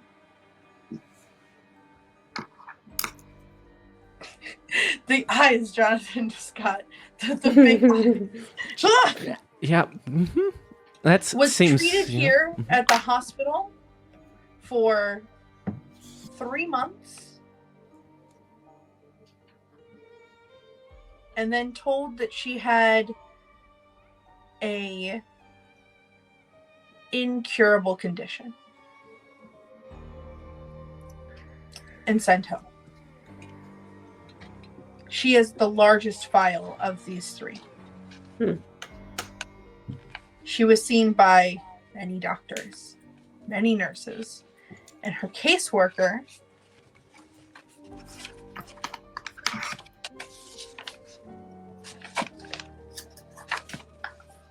was Michael Rosario.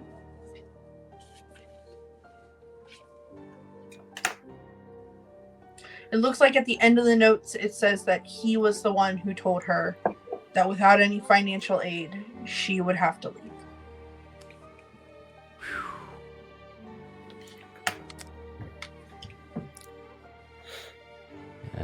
Flawless healthcare system. Yep. Brutal. Indeed. So I'm looking at this, and I remember Steve is talking. So I'm looking at this, and I remember Salazar, Great War. Do you guys remember the kid, the 14-year-old kid, who said the weapon from the Great War? Do you guys see where I'm going? Do you guys see it? Yeah. Oh. Huh. Actually, that's a good point. So, decorated as if it were like a war Yes. war decoration, war It's gotta medal. be Salazar. Man, it's gotta be Salazar. I'm telling you. Well, it's possible that there is a connection there. As I heft up the larger file, could be related. However, there are a few things here that catch my eye, and I share what Mercedes just said. Okay. And just for funsies, unless somebody else wants to, might as well take a peek at Sarah's file. I mean, it's already set out.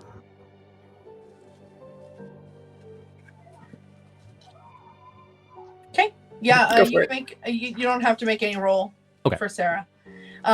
Her file is just that she came in for prenatal care, gave birth, went home.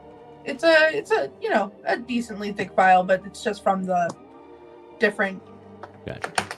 Pretty standard operation. Yeah. Got it. Standard operation, pregnancy checks, everything. Went home. Procedure is what I meant. Okay. Yep. Okay. Kimberly,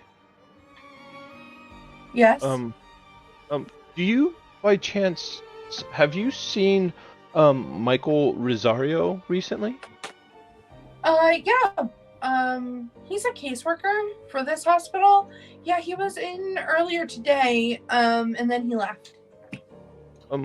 I worry that he might be in some danger. I know I asked before, but do you know where he currently is? Yeah, I can give you his address. No problem. But you couldn't give us the doctors before? Yeah, because you didn't have a lead or anything before. We could be stalkers. Yeah, you could be weird people, but this looks like actual investigation work. So yeah. Here, this is Mr. Rosario's address. Thank you. I Jonathan. worry. Oh, sorry. Oh, I'm sorry. Go ahead. No, I do worry that Mr. Rosario could be in danger since he was the one to break the news to Samantha here, and it seems like her doctors are the ones that are passing away. Are I'm you missing. serious?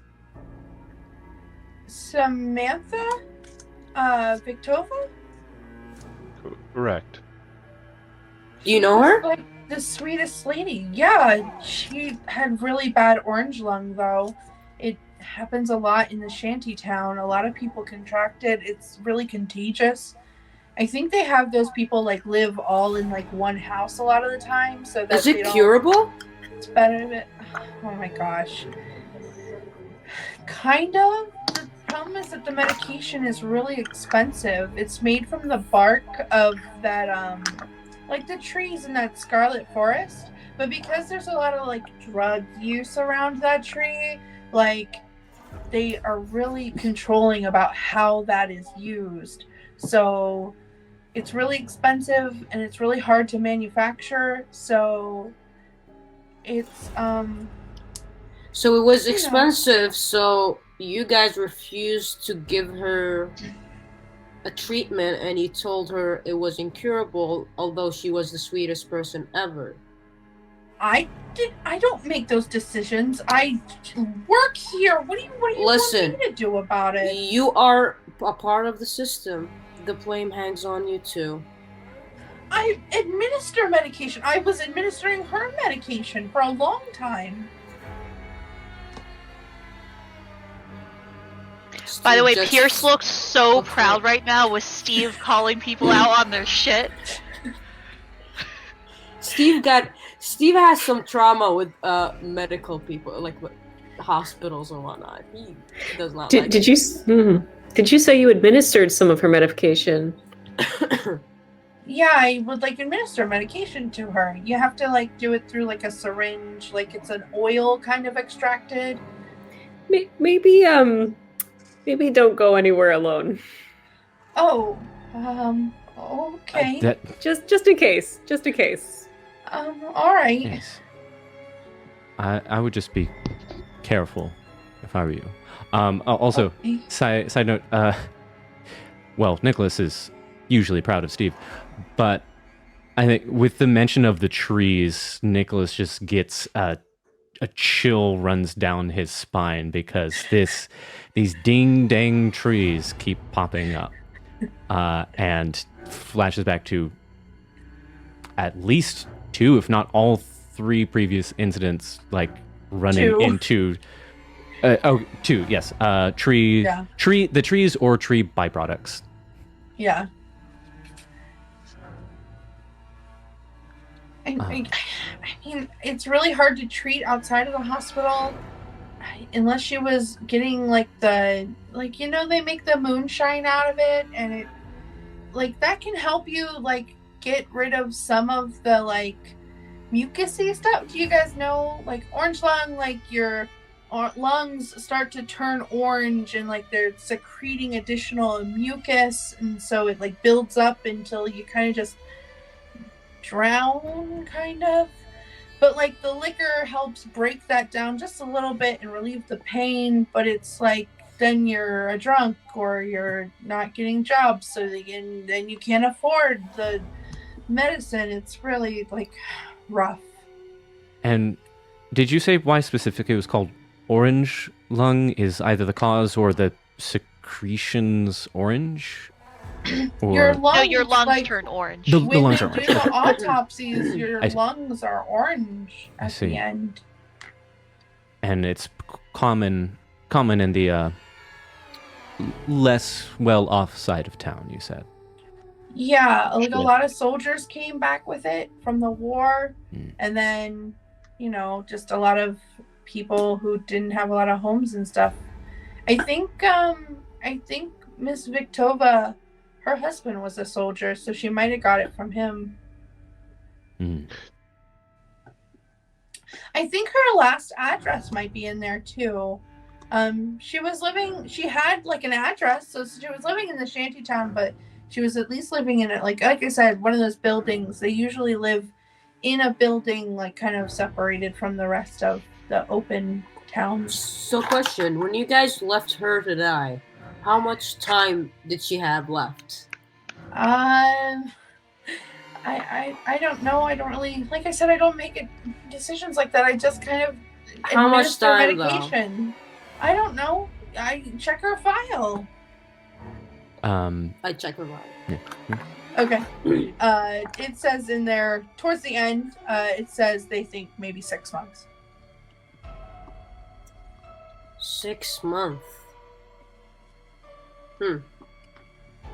What made her live that long? She's not cured. Or was she I don't- cured?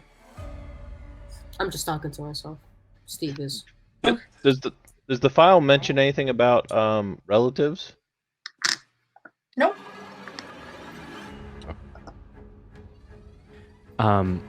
Did they? Just a possible contraction from husband. I see that. So they've got symptoms like it's contagious, thrives in densely packed lower income population, which makes sense. And it seems to have been brought back from the war, but so we've got an origin, but do we know has it ever been discovered what the direct cause is? And so this is just kind of general knowledge that there was a lot of experimentation with like biological and phenomenal warfare during the war. That is especially knowledgeable to Candela. So. Okay, so this is. It could potentially be something, or it could just be some kind of, biological something. How long since the last Great War? 10 years? 13 years. 13 years. Okay, thank you.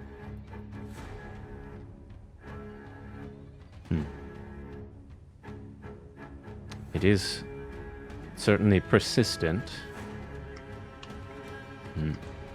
Well, yes, the address would be very helpful. Thank you. Yeah. So she writes down for you the address from the file, which is the last known address for Samantha Victova, and then she also hands you a card with the address for Michael Rosario.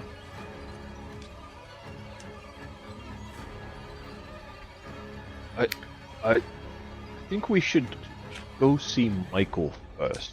I do worry that he might be the next target, and I would hate to see him perish while we're looking for her. Honestly, I would be, and I say this so that the nurses don't hear, honestly, I would be surprised if he wasn't the very first on her list, but if there is anything to be learned, or perhaps if she's saving him for last. I would save him for last. Yeah, I think you're right, Reginald, in either case. Well, the nurses did say they just saw her today, didn't they? That's They right. saw him Yes, today. that's right. Mike was here earlier today, so Yeah. absolutely. Yes, then thank you for that reminder, Reginald. I think that should be where we should immediately go if there's anything to do about him. All right. Agreed. I assume that we summon Gregory We do summon Gregory! in his iron chariot. Hey, Gregory.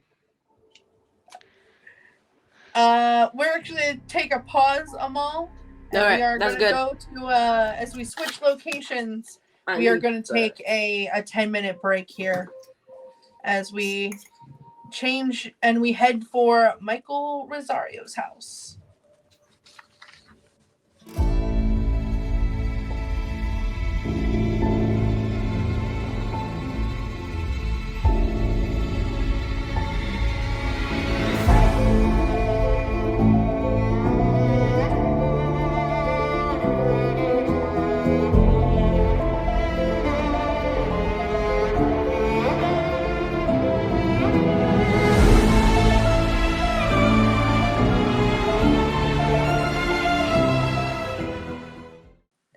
And we're back.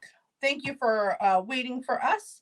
We are getting ready. We are in our car. Our front bench contains Gregory, Steve, and Pierce.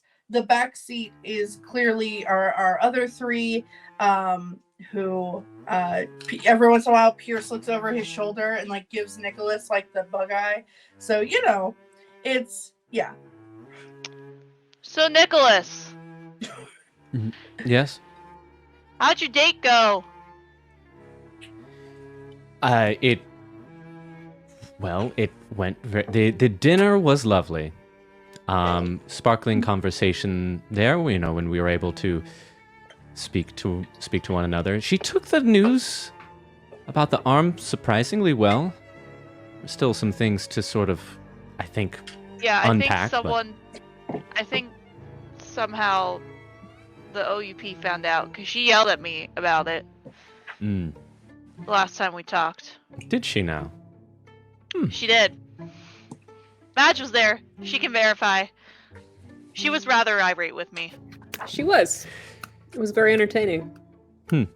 I knew I liked her. For me.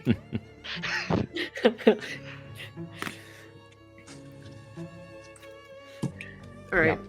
Did you have something to say to Gregory then, Steve? Steve, you're muted. Gregory, how you doing? Oh, you know me, I'm doing so well. I'm driving the cabbie, I'm working for Candela. I'm really loving it. You guys put the most colorful characters in my car. The girl with the horns, the guy who was knocked out. You guys always have the best people who can just ride along in my car with me. We do what we can. Do you think you need more help driving people around? You know what? I'm really happy with it, but like if you ever want to come along when I gotta lift heavy stuff for Anastasia, I can always. I'm kind of busy, but I do know a 14 years old that has a knife. Oh, and he's supposed to be like my shotgun driver? He's Shotgun supposed guy? to be whatever you want it to be. I guess I could use another kid to ride along, but like where's he gonna ride when I've got all 5 of you packed in here? Don't worry about it. We'll figure it out. I'll talk to Anastasia. Alright, I'll She'll figure run it everything by out. Anastasia. Don't worry. The brains, the beauty of the operation. You know Yep. it already. Yep. Maybe you can start a sort of intern program or something for someone that young. Isn't that what Steve is over there? Isn't he some kind of intern or something?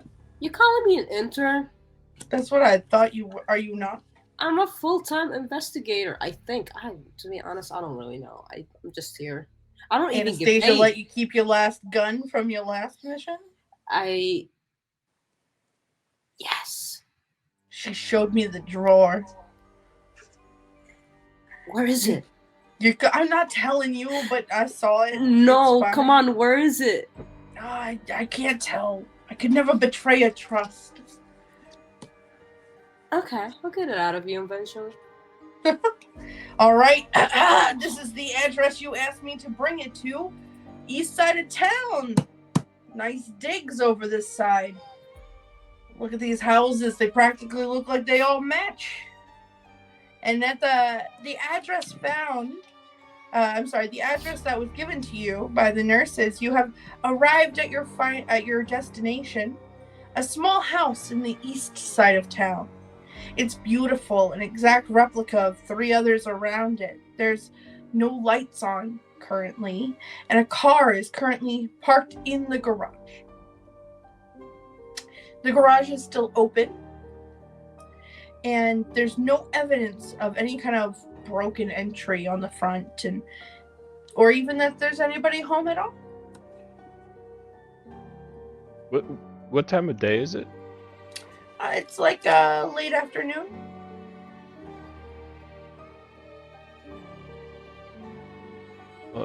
Should we knock on the door? Yes, I think we should have somebody perhaps keep an eye on either the garage or the back. And let's make a quick plan, as scholars do. I do think that knocking on the door, and in the event that he is home and everything's fine and we can talk to him like normal people,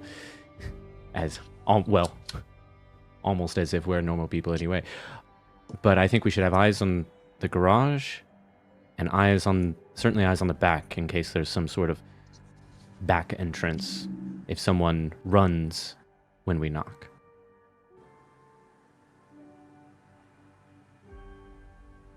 Agreed. All right, who's going where? I'll go around back. I can be sneaky. Okay, give me a hide roll. Can do.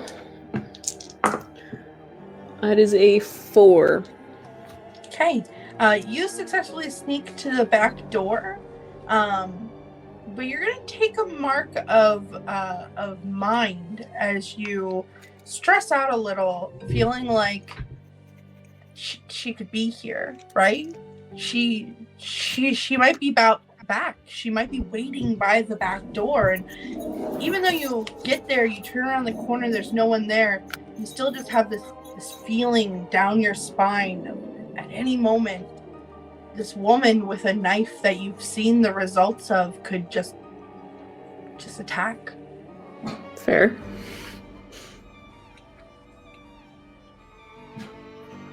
All right. Who's guarding the garage?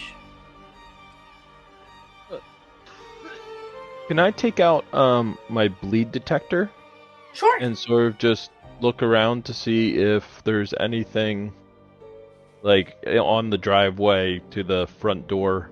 Yeah, give me a sense roll. Ooh, can I use a drive? Yes, you can. Of course. It's your drive. Use it as you see fit. Ooh, that's a 5 and a 3 with a 1 on the gilded. So you would just not get your drive back if you take Right. the 5. As you go over, you walk over to the driveway and into the garage. You get a lot of radiation from the front of the car, from the windshield, as you notice that there is a small card stuck under the windshield wiper. And then you also notice that there is bleed radiating from the doorknob of the garage. He just sort of fumbles and tries to get people's attentions. He just fumbles with his words. He doesn't know what to say, and he just heads into the garage, into the door, like opens Okay. the door and goes in. Since you got a 5, you are also going to take a mark of mind of stressing out that now that you've seen this card that you've seen 2 of already, and the bleed on it is strong. She has been here recently. She may be here around she could be under the car. She could pop out of the door. You are growing more stressful by the moment. It's clear that a woman with ambitious and killer intent is somewhere very close by.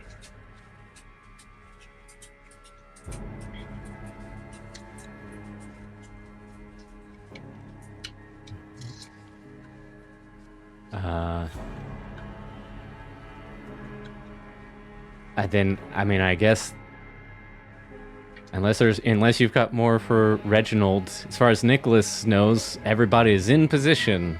So Yep. knock knock. Okay. Excuse me, Mr. I wrote it down. Mr. Rosario? No answer.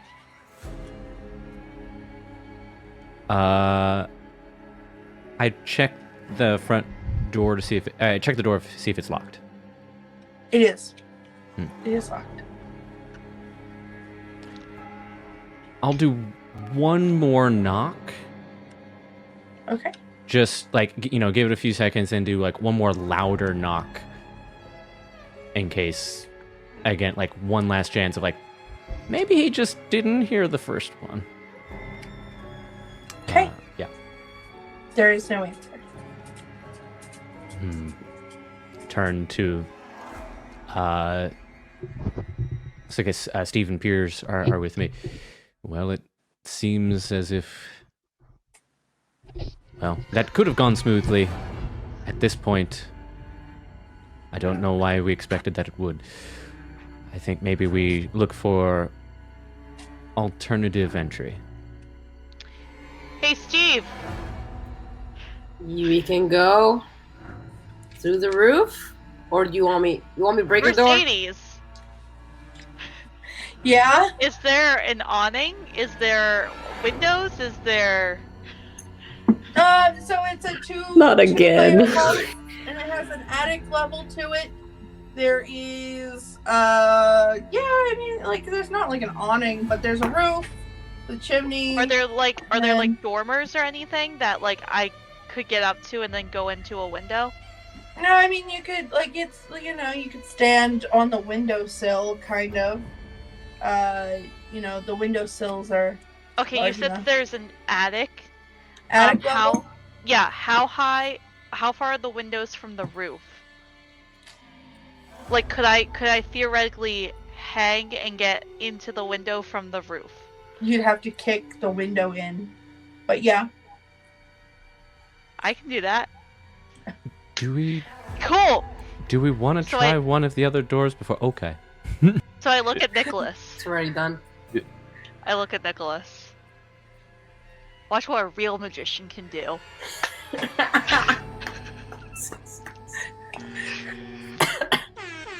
So Mercedes. Yes, Puddin'. Puddin' is making her on-screen debut. Aww. Looking for pulled pork. Puddin'. It's Hi, all gone. I'm Puddin'. sorry. So Mercedes, for my sense roll, Yes. I got a 5, a 6, and a 1. A 6 is what matters. Cool. So I take a mark of bleed, Yep. and I am now on the roof. Okay. I need you to first make me a control roll to hang yourself off the roof without dropping to the ground. Happily. And I'll burn a drive to do this. I'm Did glad I'm not you there to see take a this pretty because extreme body roll last time. Steve is like under wherever this is happening. Yep, I got a 5 was my highest for that. Okay. And then go ahead and make a strike to get through the window. Okay, and then I'm burning my last nerve drive to do this. Okay. I'm gonna help. Don't burn yours. I'm gonna help. Okay. Core, You know right, what I'm- Steve? Core? Yep. Just focus. Don't look down. Hey, I'm glad I got that, because that made me get a 6 instead of a 2. You hang off the roof. You slam yourself into the window. Through the window. Take a mark of body for getting cut up by the window for your 5 Yep, previous. I'm used to this. And when you roll in there, you pop up. There is a man, a woman, and a child curled up in the corner of this attic, looking absolutely terrified. Okay. At this point, I also take my magic rope out.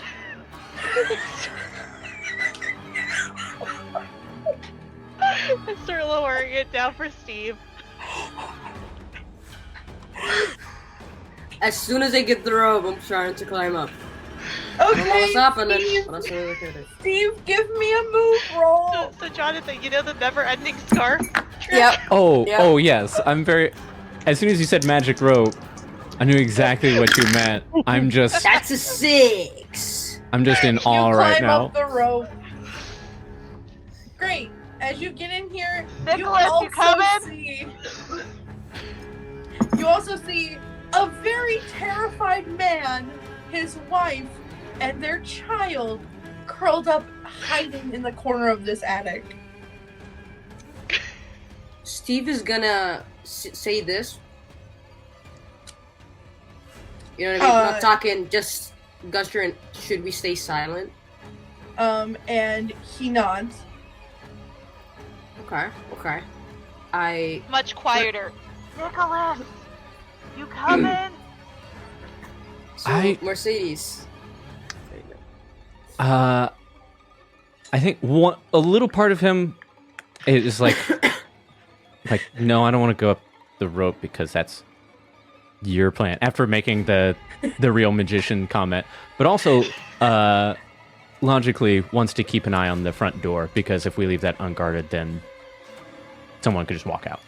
So, There's Was- people up here who are scared and they say to stay quiet. Just letting you know. Was, Yeah. And then Pierce disappears back through the window.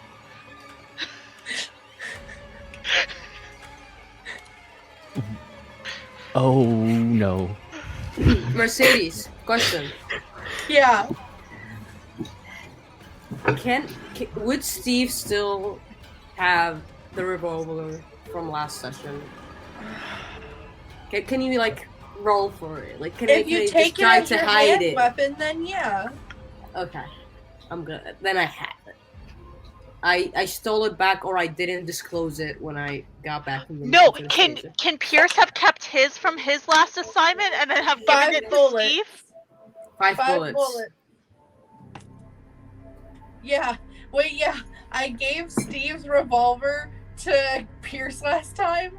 And then Oh, she had the bullets in a separate drawer. All the guns are unloaded. never trust it. Never trust it. But yeah, Okay. 5 bullets. Is the garage door open that I Garage was door? going toward? Oh, the door to the house? Yeah. It's unlocked. Hey.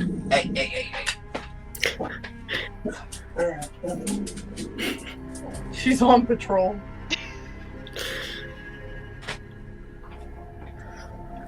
Anyway. Reginald would be running into the house. You Running. run into the house? Yes. Okay, you run into the house. Give me a survey roll. Ugh. That is a 2. Yeah, you don't notice anything. It looks like a house. It's really quiet. It's really empty. It's very clean. Is my bleed sensor still going off, or? Oh, no. Give Because me I was sense basically roll. following the bleed. Yeah. Give me a new sense roll. That is a 6. Oh. As you follow kind of this trail, you see that there is a knife mark on the wall that you had not previously noticed. Like somebody was walking through the house and dragging a knife along the wall. And this bleed follows and it radiates. And eventually you notice it come to a door in the house. Do I pass the front door or back door on the way? Okay. You're kind of in the kitchen. I open the door. It stares down.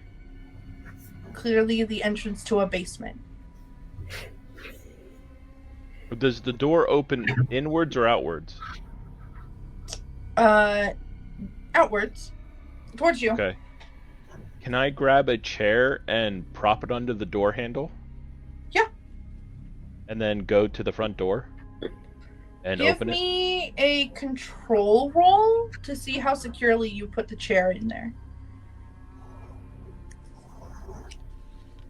That's a 2. Wow, you put a chair under a door. Good job. Yeah. It's probably I'm sure literally that will just definitely hold pushed later. against the door. Yeah. I'm like quickly run to the front door, unlock it and open it, and then run back to the kitchen and wave like whoever's at the front door to come in.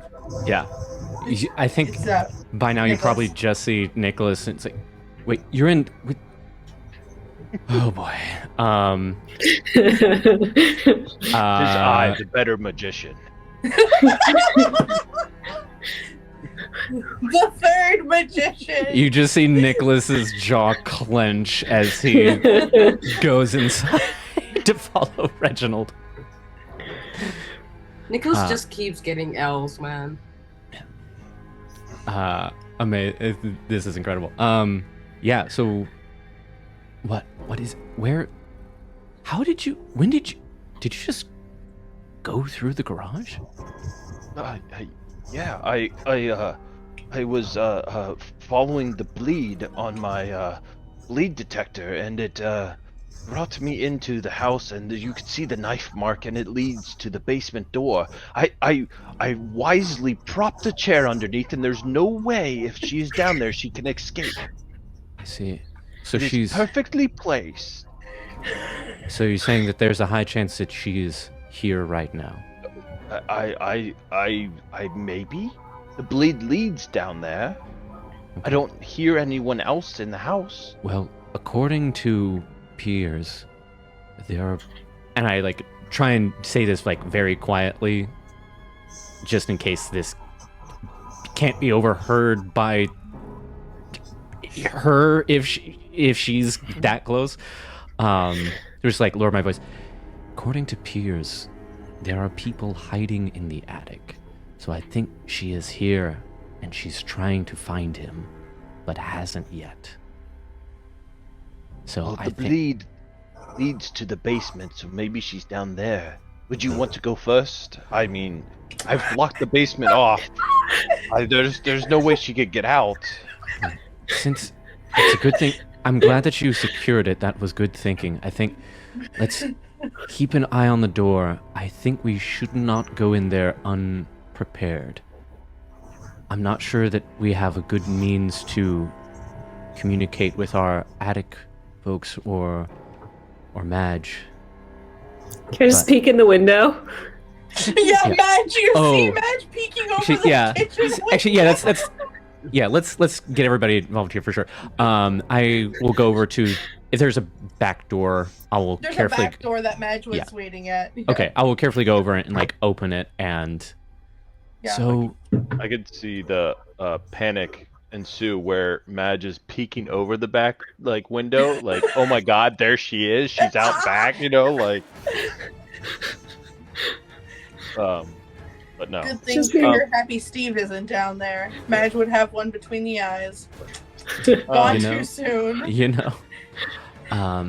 So then I appraiser of the situation.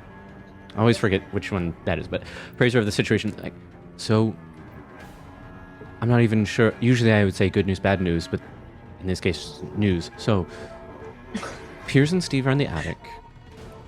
They Of course they are. right. There are people hiding up there, apparently. But also, according to Reginald, he's detected a strong bleed trail that goes into the basement. So it's entirely probable that she is here right now, but hasn't found Michael yet. So I think we should prepare ourselves before going down into a terrifying basement. Maybe.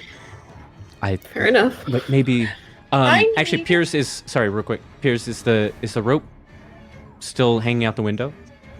Okay. I think one of us can perhaps fetch Piers and Steve, just so we have as much, at all hands on deck, as it were. Because with a knife like that, we can't take any chances. And sorry, what were you saying, Mercedes? All three of you need to make a let's say a control roll Okay. as the door to the basement flies open. But it was blocked so brilliant. I'm gonna use a drive on this one. You said it was secure. I will as well. But this one's I gilded. got a 5. 6. Gilded 4. Six. You got a 5. Yeah. Go ahead and take another mark of mind. Yep. You as well. Scary. A mind. Okay. Yep, mind. Brain. I guess it's Brain. called. I keep calling it Brain. mind. It's brain. As the vicious vixen herself, Samantha Victova, flies out of the door, and waves her knife at the three of you and says, "Who are you? And why are you here? You are not Rosario."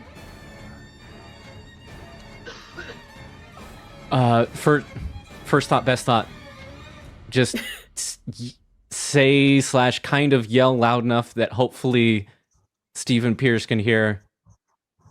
Down, just down here. Looking to check in on an old. Yeah, just Yep. Instantly, just like forgot. Oh, yeah, what does she look like? Does she look normal? She looks like crazed. Like, she is Okay. set on a mission. She is now wearing just kind of a plain dress. And she is wielding that knife with the ruby in it. It is not currently glowing.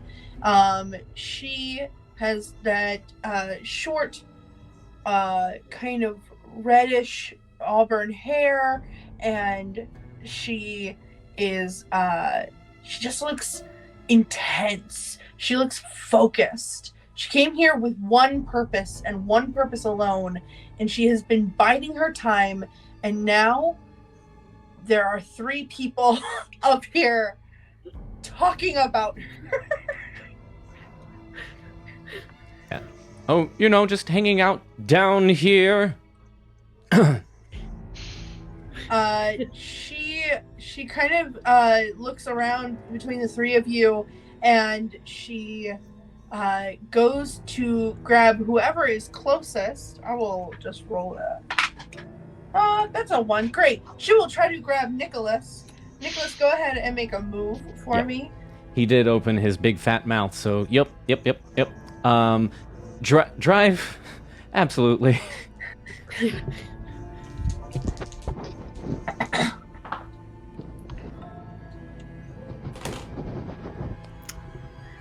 So that is a double 1. Do you have a resistance? Oh, I do you have a could use? resistance. Okay, Snake Eyes, I'm going to use my resistance to You roll don't get to use 1. your drives on a resistance, just Yes. whatever is your flat roll. So I get to re-roll this one single die, and hopefully, appropriately, one of the die that I used has this on 1. It's perfect. That's a 3. Okay. Yeah, she grabs you. She pulls you close. Take a mark of bleed from the very close proximity to this woman, who is just. She is full of lots of phenomena right now and lots of magic. She holds you close, Nicholas, and she points the knife out at the other 2, and she says, I'll kill him right now. Where is Rosario? I am pulling out my gun. Because that is what I attempted to do. Okay. She And will put the knife to Nicholas's neck. I mean, she was already threatening that, so crap. My dear sweet girl, I don't think you're going to kill him. He is not on your list, and it's you've been sticking to your code. Why would you break it now? Because I know that they're on my trail. I know that they're so close. I saw them at the hospital. Who? The police and the boy. And what would killing Rosario do for you? I have to keep killing them so that I have enough to survive. But killing my friend Nicholas here won't let you survive? It will. It's just more fuel, right? One life for another. They wouldn't let me live. Your friend here, you're just getting in my way of living. Look, we know what happened to you. We can help you. We can argue for you. But I can't do that. None of us can if we're dead. We could even find you funding for your cure. Yes. Go ahead and give me a sway between the 2 of you. There's a commune in the woods where they make this stuff, right? Like, I'll give you a just drive. saying. Thank you. I will absolutely take that drive and add one of my own. Thankfully it's gilded, so that fuck dice is you're put in jail there, pal, for a while. Yeah, you turned upside down. Mercedes went upside down for a moment. Oh, you're still upside down. Oh no. But everything is fine while I roll. the strangest thing to see Mercedes upside down. Okay. Literally looked like she just decided to just hang from the ceiling and just, I'm a vampire now. Right. So we've got a 1, a 2, a gilded 4, and a 6. Thank goodness. The 6 obviously will. You want to take the 6 or the 4? 6, please. There's a knife to my throat. I will go ahead and burn that driving. Take the 6. She doesn't lower the knife, but she's not looking as anxious. She looks a little calmer, and she hears Reginald mention getting funding to help, and she kind of she shakes her head. I don't need their medicine anymore. I found a new way. I can do this on my own. And killing people is better than taking the medicine? No, I'll have enough. The way that I've measured it all out, if I just do this one more, it's perfect. It's perfect, really. Just the 6 of them will be perfect. It'll be enough. I could live until I'm 60. It'll be perfect. Who is someone telling you that killing these people will prolong your life, or? No, it's the way the knife works. It's taking life to give it. But doesn't the knife glow when you take a life to give it to you? And clearly it's not glowing now. No. Oh, there's so much you don't know, and you don't need to know. All you need to know is that I will kill Michael Rosario before I leave this house. I have been waiting in the basement all day for him to get home, and he got home, and I was been waiting for him and his little children and his family to go to bed so that I could finally take the last slice of the pie, the final piece of the puzzle. Do you know how painful it is to watch them tell you that you're not going to get any more help? That the same illness you nursed your husband through until the day he died is going to kill you as well, but you won't have anyone there to help you because he died before you even realized that it was going to be the end of you. Is she still holding the knife out? No, she's holding it against Nicholas's throat still. She just is a little more lax with her, like she's kind of just holding on. Can I step closer with my hands like kind of up and just like non-threatening and just step closer to her? She takes a step back, but she's against the wall. How far away are we from them? Not very far. You probably take 2 steps. Does Steve and Pierce hear the rumblings downstairs? No, Stephen Pierce, did you hear the chairs scatter to the floor? And We're pretty quiet. I'll assume so. yeah, you definitely heard 2 floors down. A chair flew across the kitchen. Did we hear her A very monologue? secure chair. No, you were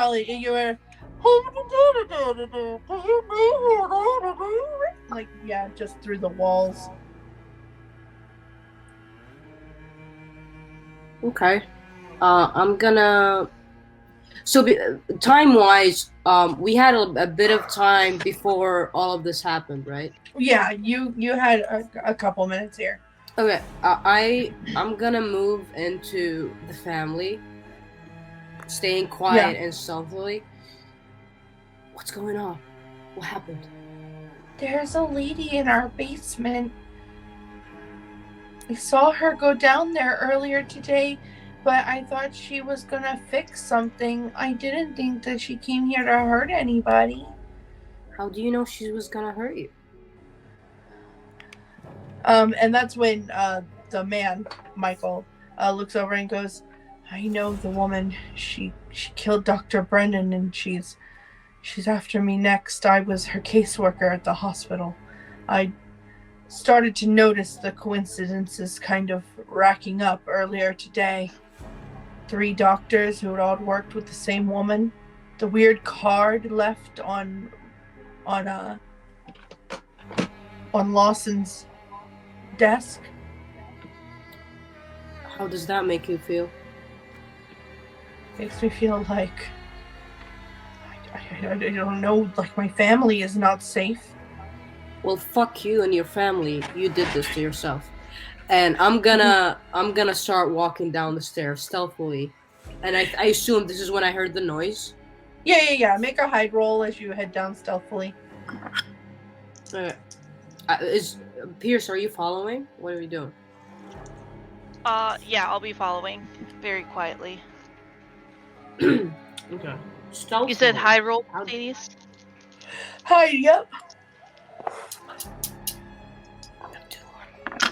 So I'm gonna burn my resistance to do that again because I just got triple 3s. I got 5. Okay. Go ahead and take a mark of mine, of brain. I got 6 on my reroll, Mercedes. As you had a 6. So you're good. Steve, take a mark of brain as you trip on a stair. And you get a little nervous that you're gonna fall down and reveal yourself. But both of you make it down pretty stealthily. You get to the bottom of the stairs and you kind of creep around. And you can see her in the kitchen holding Nicholas by the throat. The other 2 trying to make a bit of a peace here. Samantha, look, I'm not reaching to my bag here, and I would like you to look at something for me. I'm just going to pull out a book, nothing too threatening or anything like that. And Reginald's going to pull out his arcane text, and he's going to open it, and he's going to flip to a page that looks very similar to like maybe a knife weapon of some sort, or something to describe maybe the effects of the knife, like the long-term effects. Okay, go ahead and give me a focus roll to find said page. Cool. I'm gonna use a drive. Yeah. That is a 6 and a 5. So I'll take the 6. Yeah. As you open it and you see the pages there, you show showing her and the long-term effects. You can see that anything that a general warning that just kind of any kind of object that is permeated with bleed and imbued with this life force is always going to lead to just a phenomenon, corruption of some kind, and that it may end up also just killing her. And she just kind of shakes her head and she's like, I don't care. I don't care what the knife or the solution that I created with it does. I just care that I can breathe again.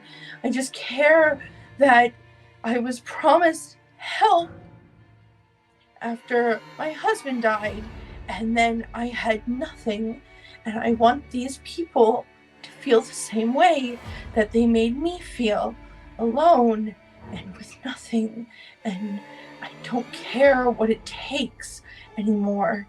I just want to live knowing that I'm going to survive this.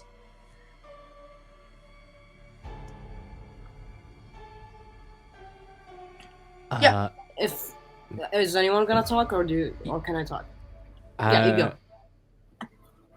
Yeah, I got one. I got one thing, and then maybe you can do your thing. But I think I'll say to her, I realize the temptation of using this knife, and it's not your fault. You couldn't get the help that you needed. But trust me when I say that things like that knife always have a price. And I will, like, if she'll let me, like, very slowly just, like, hold out my arm and then, like, showing my hands the whole time, like, pull back that wrist sleeve a little bit, so exposing that skin, just to show her it's like, yeah, it's not all it's cracked up to be. She, in a bit of alarm, will push you away from her, and she'll still hold out the knife, and she'll be like,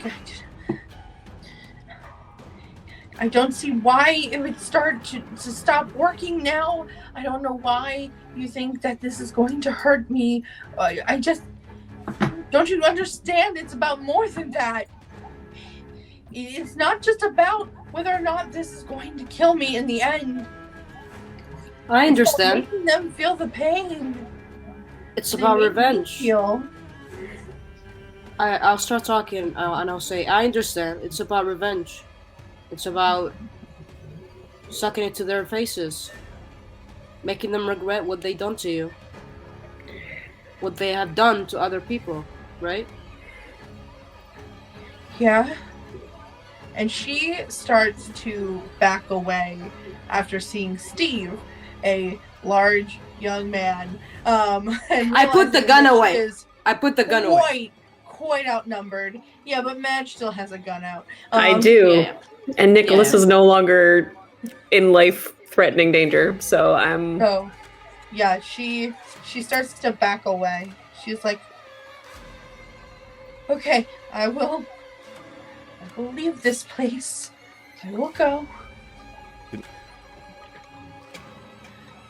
Where will you And- go? I'll Are you go safe? go back home. I don't need you all to tell me whether or not I'm right. You know, all of this. Fine. That's true. Rosario can, I don't know, rot. But I'm leaving. Can Reginald like circle behind her so that she can't get to the back door? Like so that she stays against a inside wall?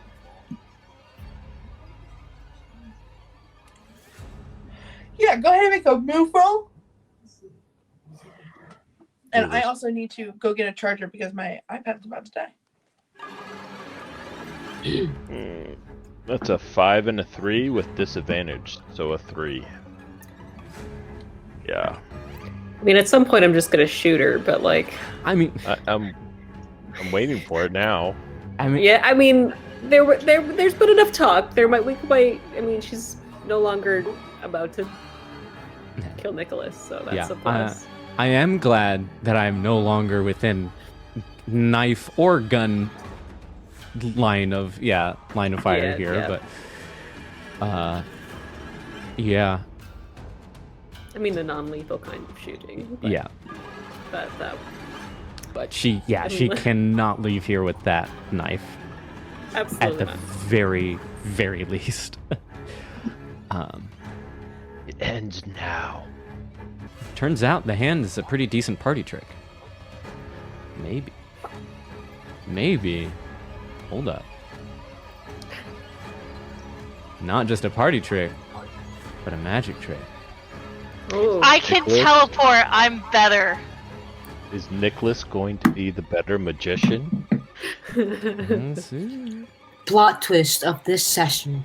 Nicholas Yeah. is the better musician. You saw my I work love- with the color Don't worry, cube? Steve doesn't believe it. Steve believes in Paris, don't worry. I house love- you and pay you. You do. You're the only one that pays me. Do like the love for Steve in the chat. For sure. I mean, it's like partially a joke that can we make Steve fan shirts already, but I stand by it. Like, if we make that happen, I will absolutely get a Steve shirt. Oh yeah, and now exactly Don't now we've tempt me. also got Reginald as some new up and coming fresh blood competition in the magician scene. Apparently, I it's love the- this the gag. profession to have. Like for a non-magical world, people love magicians. Hey, it's one of maybe arguably the easiest way to explain away the weird stuff that goes down around here. Maybe now's the time for the color cube tutorial. Also, it is endlessly amusing to me that the green side of the cube is green screened. Black. Yeah. Wait. Hold on. That's the green side. This is the yellow side. It's Oh. Okay. Oh, it's because you have a green screen. yes, I do have an actual green screen, but I guess I need better lighting if even the yellow side is getting eaten up. I thought you just had a weird Rubik's cube. Oh no. No, it's the standard colors, but I've got a green screen. Because they make Rubik's cubes now that are like heat activated. Oh, that's kind of cool. So all of the sides look black until you start like playing with it, and then the colors appear. It's kind of neat. The rough ones are like the mirrored ones, or like I can't tell any of these apart. All right, are we good, Mercedes? We are. I spilled a whole cup of water on the floor. It was great. Like, Oh, I- no. Oh no. So much happened. It's very rude of that cup of water when it knows that we've got a game Yeah, here. obviously. All right. Yeah. She is backing towards the door. What was your roll, Ben? 3. 3. Oof. Yeah, she books it and she starts to get towards the door. She's headed out. I'm I gonna will shoot her. follow. No. No, you do it, but I will be Okay. between you go ahead and the gun. Go ahead and make a control roll to shoot at her. Mercedes, can I be between the gun I guess and it's the... No, you I can don't wanna only shoot take you. a shot for a Fuck! member. Come on, do it for me. I don't want I'm- to shot. You I'm wanna take a using bullet for multiple her? drives. Yes. I'm not trying to kill her, by the way. It's like Yeah, a I know, I normal know. roll. You do Okay, your thing. okay. I'm not gonna stop you. You're good. You're I got a great. 5. A 5. Yeah, so you hit her, but she keeps running. She gets out of the house and she's gonna take off into the night. The sun has just set and she takes off into the darkness of the night. We can't. Steve wasn't Run able after to her? follow her? Steve, you can run after if you want. Should give me a move roll. Oh, yeah. Yeah, I would Yeah, also. I think. Mm, Yeah, Are we- I are we think we're booking running it? after her. All right. I'll burn Oh. 2 drives. I'm gonna run back to Gregory and try to get in the car and tell him to pull around the block. Try to cut him off. Gregory is not there. Gregory was told Doesn't to come sit back. and wait. I'll do resistance Oh, because I come rolled. on. Gregory's got other Candela agents to run around. He can't Where's just I had- Drive forever. you. I had to burn a resistance, but I got it. I got a gilded 6. Okay, you run out and you manage to catch her by the arm. Go ahead. Here's okay. what I'm gonna do. I don't Okay. want to catch her. I don't want to stop her. I'm gonna force the knife out of her hand, and I'm gonna Oh. say, just run. Don't go back to your house. Don't do anything. You live the rest of your life how you love to live it, and just leave all of this behind. Whatever much time you have left. Give And me I a book it- sway roll. Ooh, I'm gonna burn. I have disadvantage on sway. I'm gonna burn my 3 drives on this. Come on, do well. Come on. Yes. I got a 6. Okay, she Oh. drops the knife and lets you take it. Steve, please take a mark of bleed. That's okay. Bleed. Yeah. She looks at you. She takes a moment to decide if she's holding her bleeding side, and she just nods and she decides that perhaps this is not all worth what she was going through, and she runs and she doesn't look back.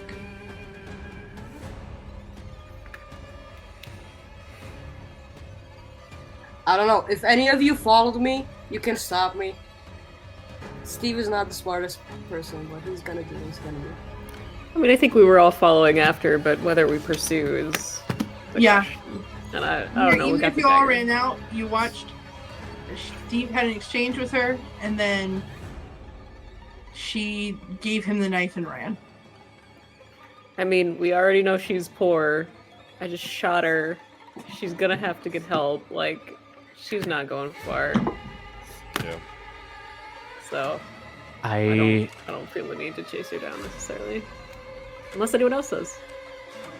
feel Jonathan doesn't think it's a good idea, but for Nicholas, we don't know where she got this knife from. And until we know that, I don't think that Nicholas will let fair. his curiosity and arguably his job not going to let those go. I think Nicholas is going to pursue, but I think it's like I say like maybe not try and like fully like try and catch her yet, but just keep up, and I think we'll try and like ask while running where she got the knife. Where'd you get it?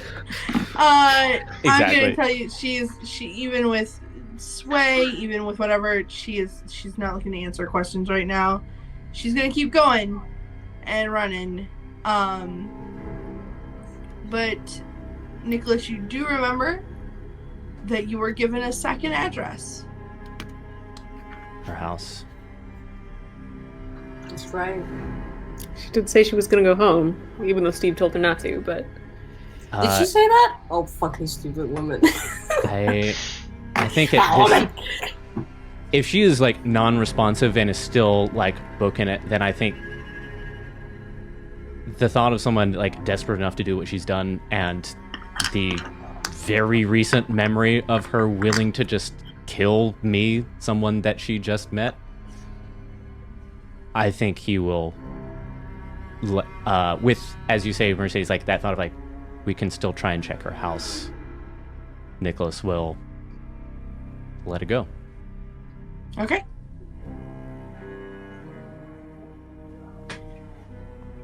Pierce. Yeah, I was gonna, if she kept running with Steve or hurt Steve, I was gonna teleport up to them to get to them sooner. But Okay. that doesn't need to happen now. Nope. She's gone. She's off into the darkness.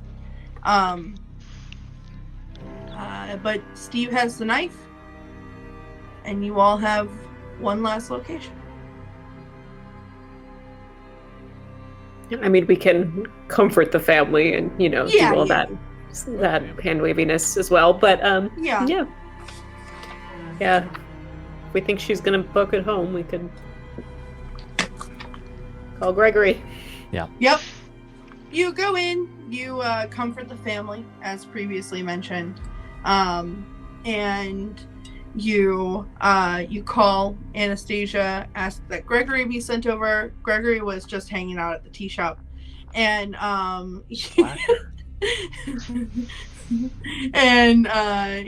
he comes around and he's like, all right, one stop to Shantytown. Here we go. Smelling let's- tea on his breath. Ugh. Again, Gregory. What? She makes great scones. She's got to have a front for the Candela thing. She's done a great job. She's doing it real good. Mm-hmm.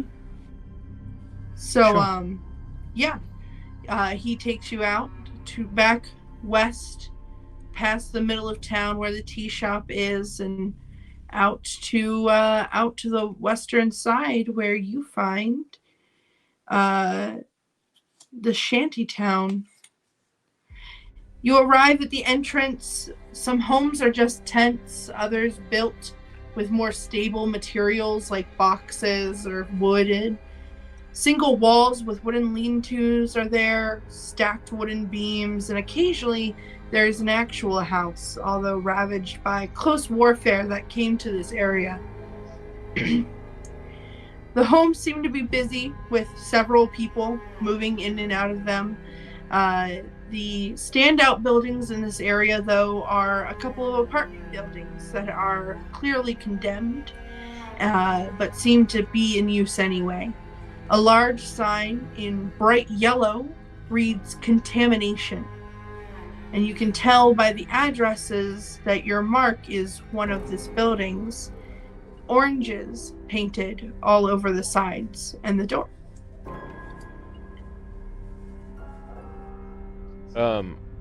Reginald's going to pull out his handkerchief and sort of just cover his mouth as Sure. he proceeds forward to look for the door of her apartment or whatever. Yeah, you guys you head on up.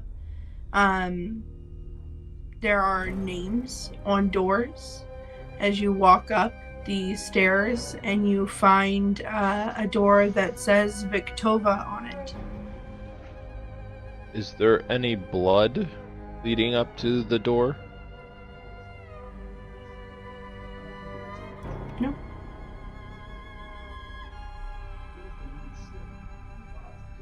I guess I'll jiggle the handle and try to go in.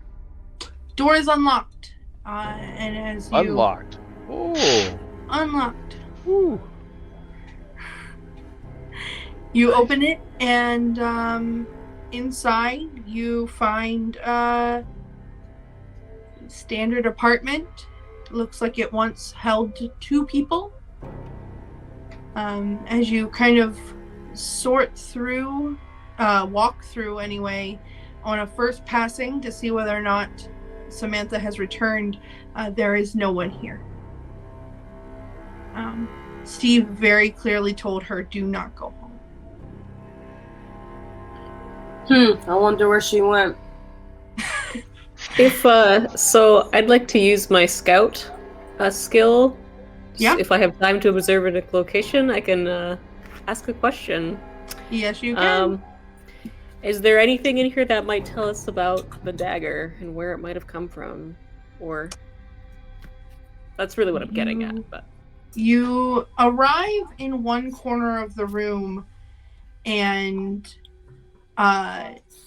there is a desk. It seems like the one thing it's weird about like a shantytown like apartment, and it's got like words carved into it, and some of you recognize that there are some runes carved into it.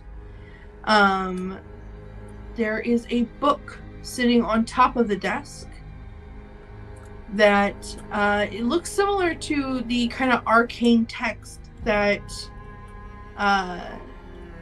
that Reginald carries around with him. It's it would tell you all about that knife that you are currently in possession of. Can Reginald start to like scribe the runes that he sees around the desk in a notebook? Yeah, Or you his can own book or even kind whatever. of, rub them over with some kind of charcoal or pencil. Well, this looks like a book that tells us about the knife, but not necessarily where she got it from. true. That's the thing is, did she just happen upon this? Was it delivered to her? Nicholas is gonna look around for like maybe like a package box, an envelope, postmark, correspondence, like anything Sure. that might indicate. Anybody who wants to Yeah. look for something in this desk or in this room can give me a survey roll. Can I give someone a drive? You can give it to. Oh, sorry. Were you going to? Oh no, give no, no, no. Jonathan? Yeah, no. If you take it, if you Okay. want. Yeah. Cool. I'm so glad I took it, because my first one was a 1. Yowza. I'm gonna spend a drive. What's your on second one? A 3. Oh, Oh, Well, I got a I got my 4. hopes up. a 4, I got a 5. 5. Okay. Actually, Each of you. I feel like So, we're Jonathan, sorry. Jonathan. Nicholas, you're looking specifically for what the knife came in, right? Where it came from. Yeah, like if it was shipped or like correspondence with somebody, just looking for evidence of its origin. Yes. You are looking in the closet. You sift through man's clothes. You sift through looks like, oddly enough, like baby shower gifts. Yeah. And you actually, look sorry, through... is it too late to use a resistance on that one? I feel like this is important. Yeah, you can use the resistance.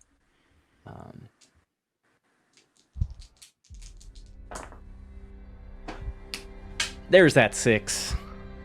Great.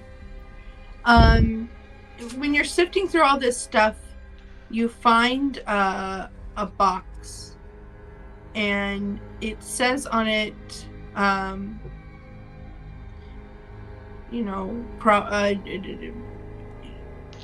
for your service, that kind of thing. And you look at it, and you open it, and it says Anthony Victova. And there's a place inside this where clearly in the velvet that knife used to sit. You clearly can think, as you look it over, the knife itself is just a knife. It's just a ceremonial knife given to her by her husband, given to her husband by the military for his service.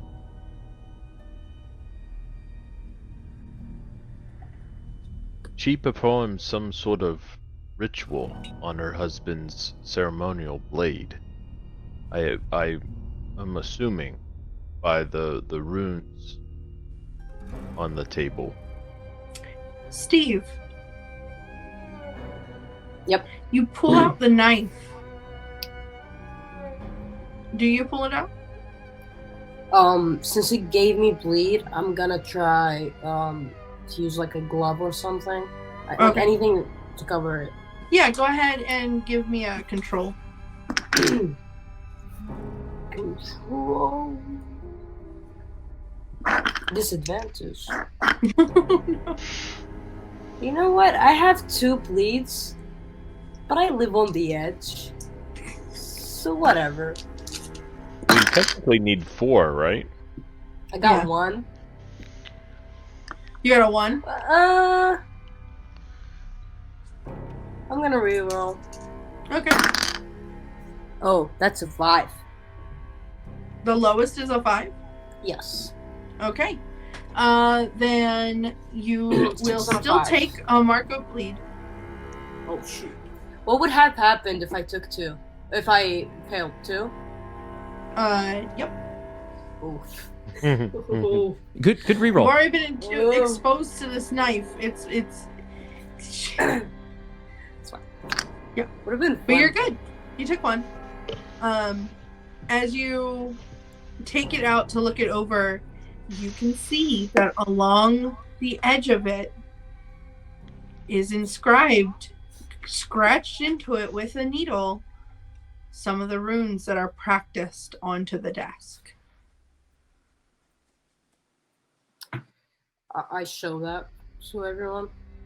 Is this similar? Do you guys see this?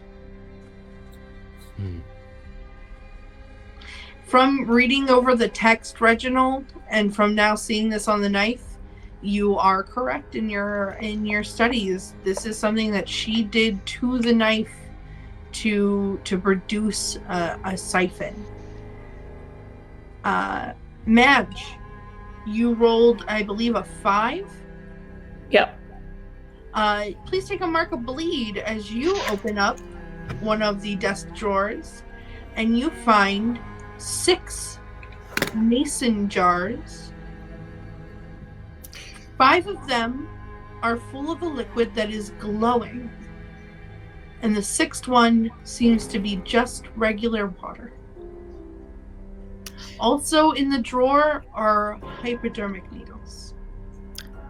Awesome. Let's carefully bag those and take them back with us. I'm sure Anastasia has a use for them. Or a safe place for them. Hopefully not a use for them. Does does that look like some good old, well, not exactly old-fashioned, but good old moonshine? It does not. Oh. It looks like it is glowing, like radiating, like there's something different about 5 of them. Oh. She said that she had to kill 6 of them to complete this ritual. I mean, do we just dump them out, or like, do we take them to Anastasia? I wonder if we give, well, I don't know which one, but one of them to the boy might cure him. Because it might be what's being drained from him. Or it could be possible, perhaps difficult to parse out the part that belongs to Lorenzo, but part of me wonders if it could be used to... Reginald, you would, I think, know better than I. Could they be used to restore the 5 people who were raisined?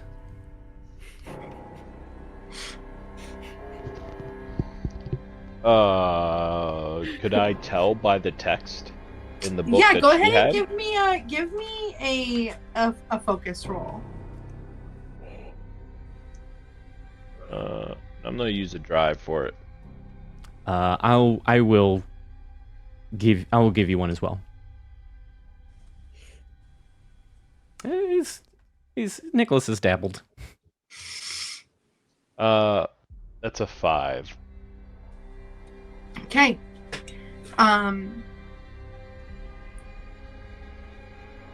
As you are looking over this, you can tell that it seems like there's not a way to reverse what has been done.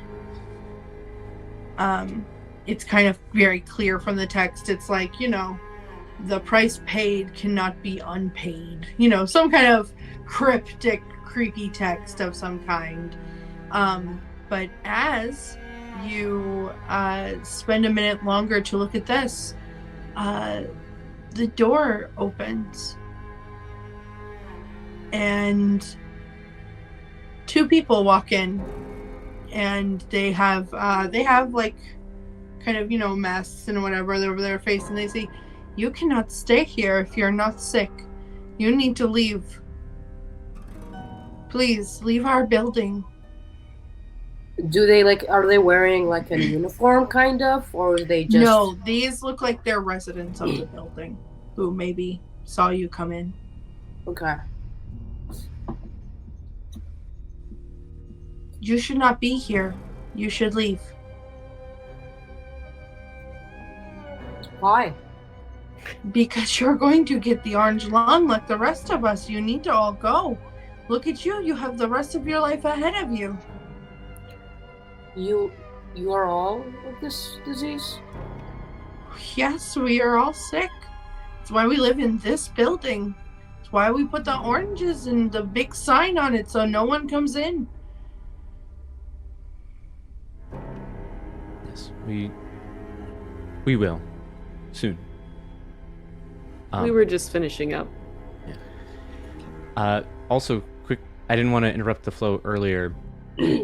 So I've got laboratory equipment as a possibility.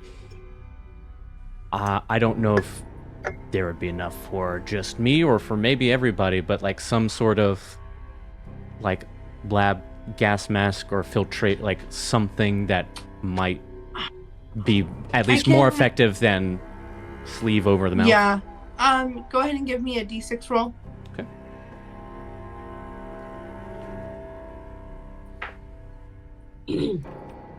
4. That's how many you've got. I was afraid you would say that.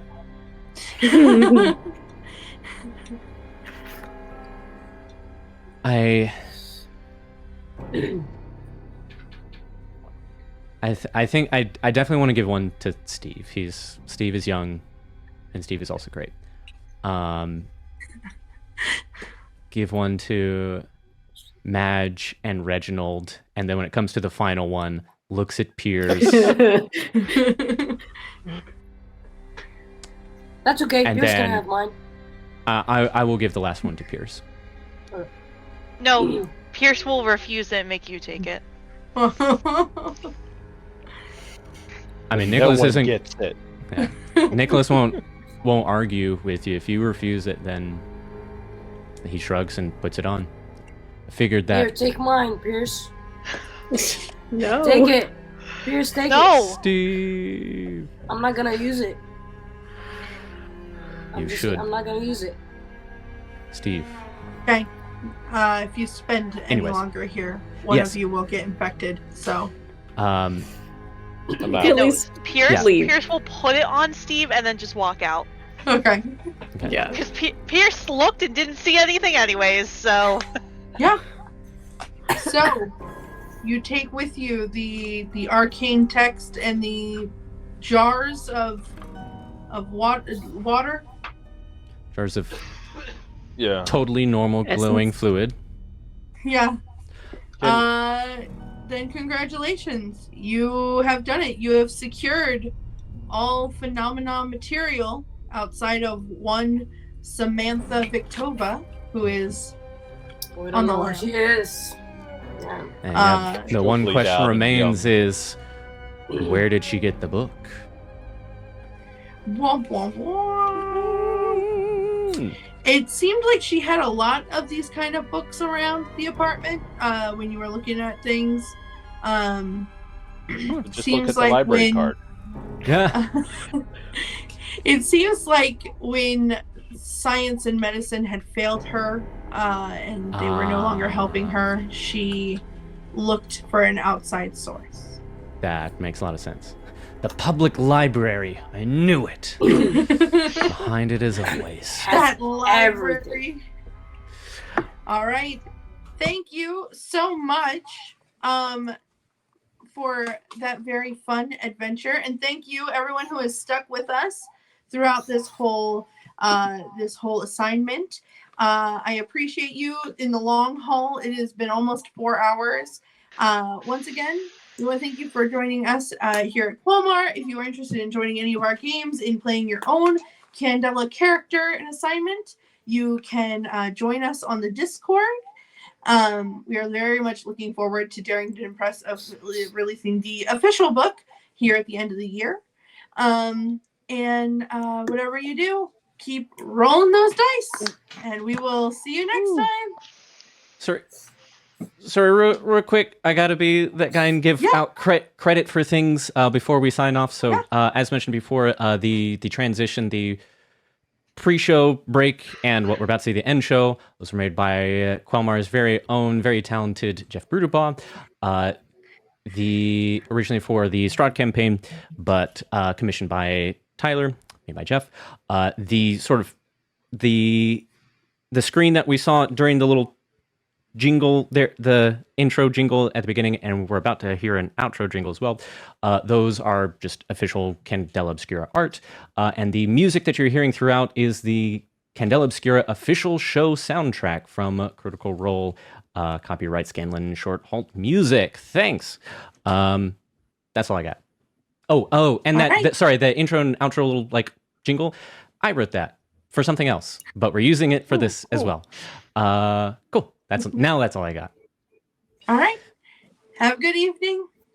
Thank you. Night, everybody.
Bye.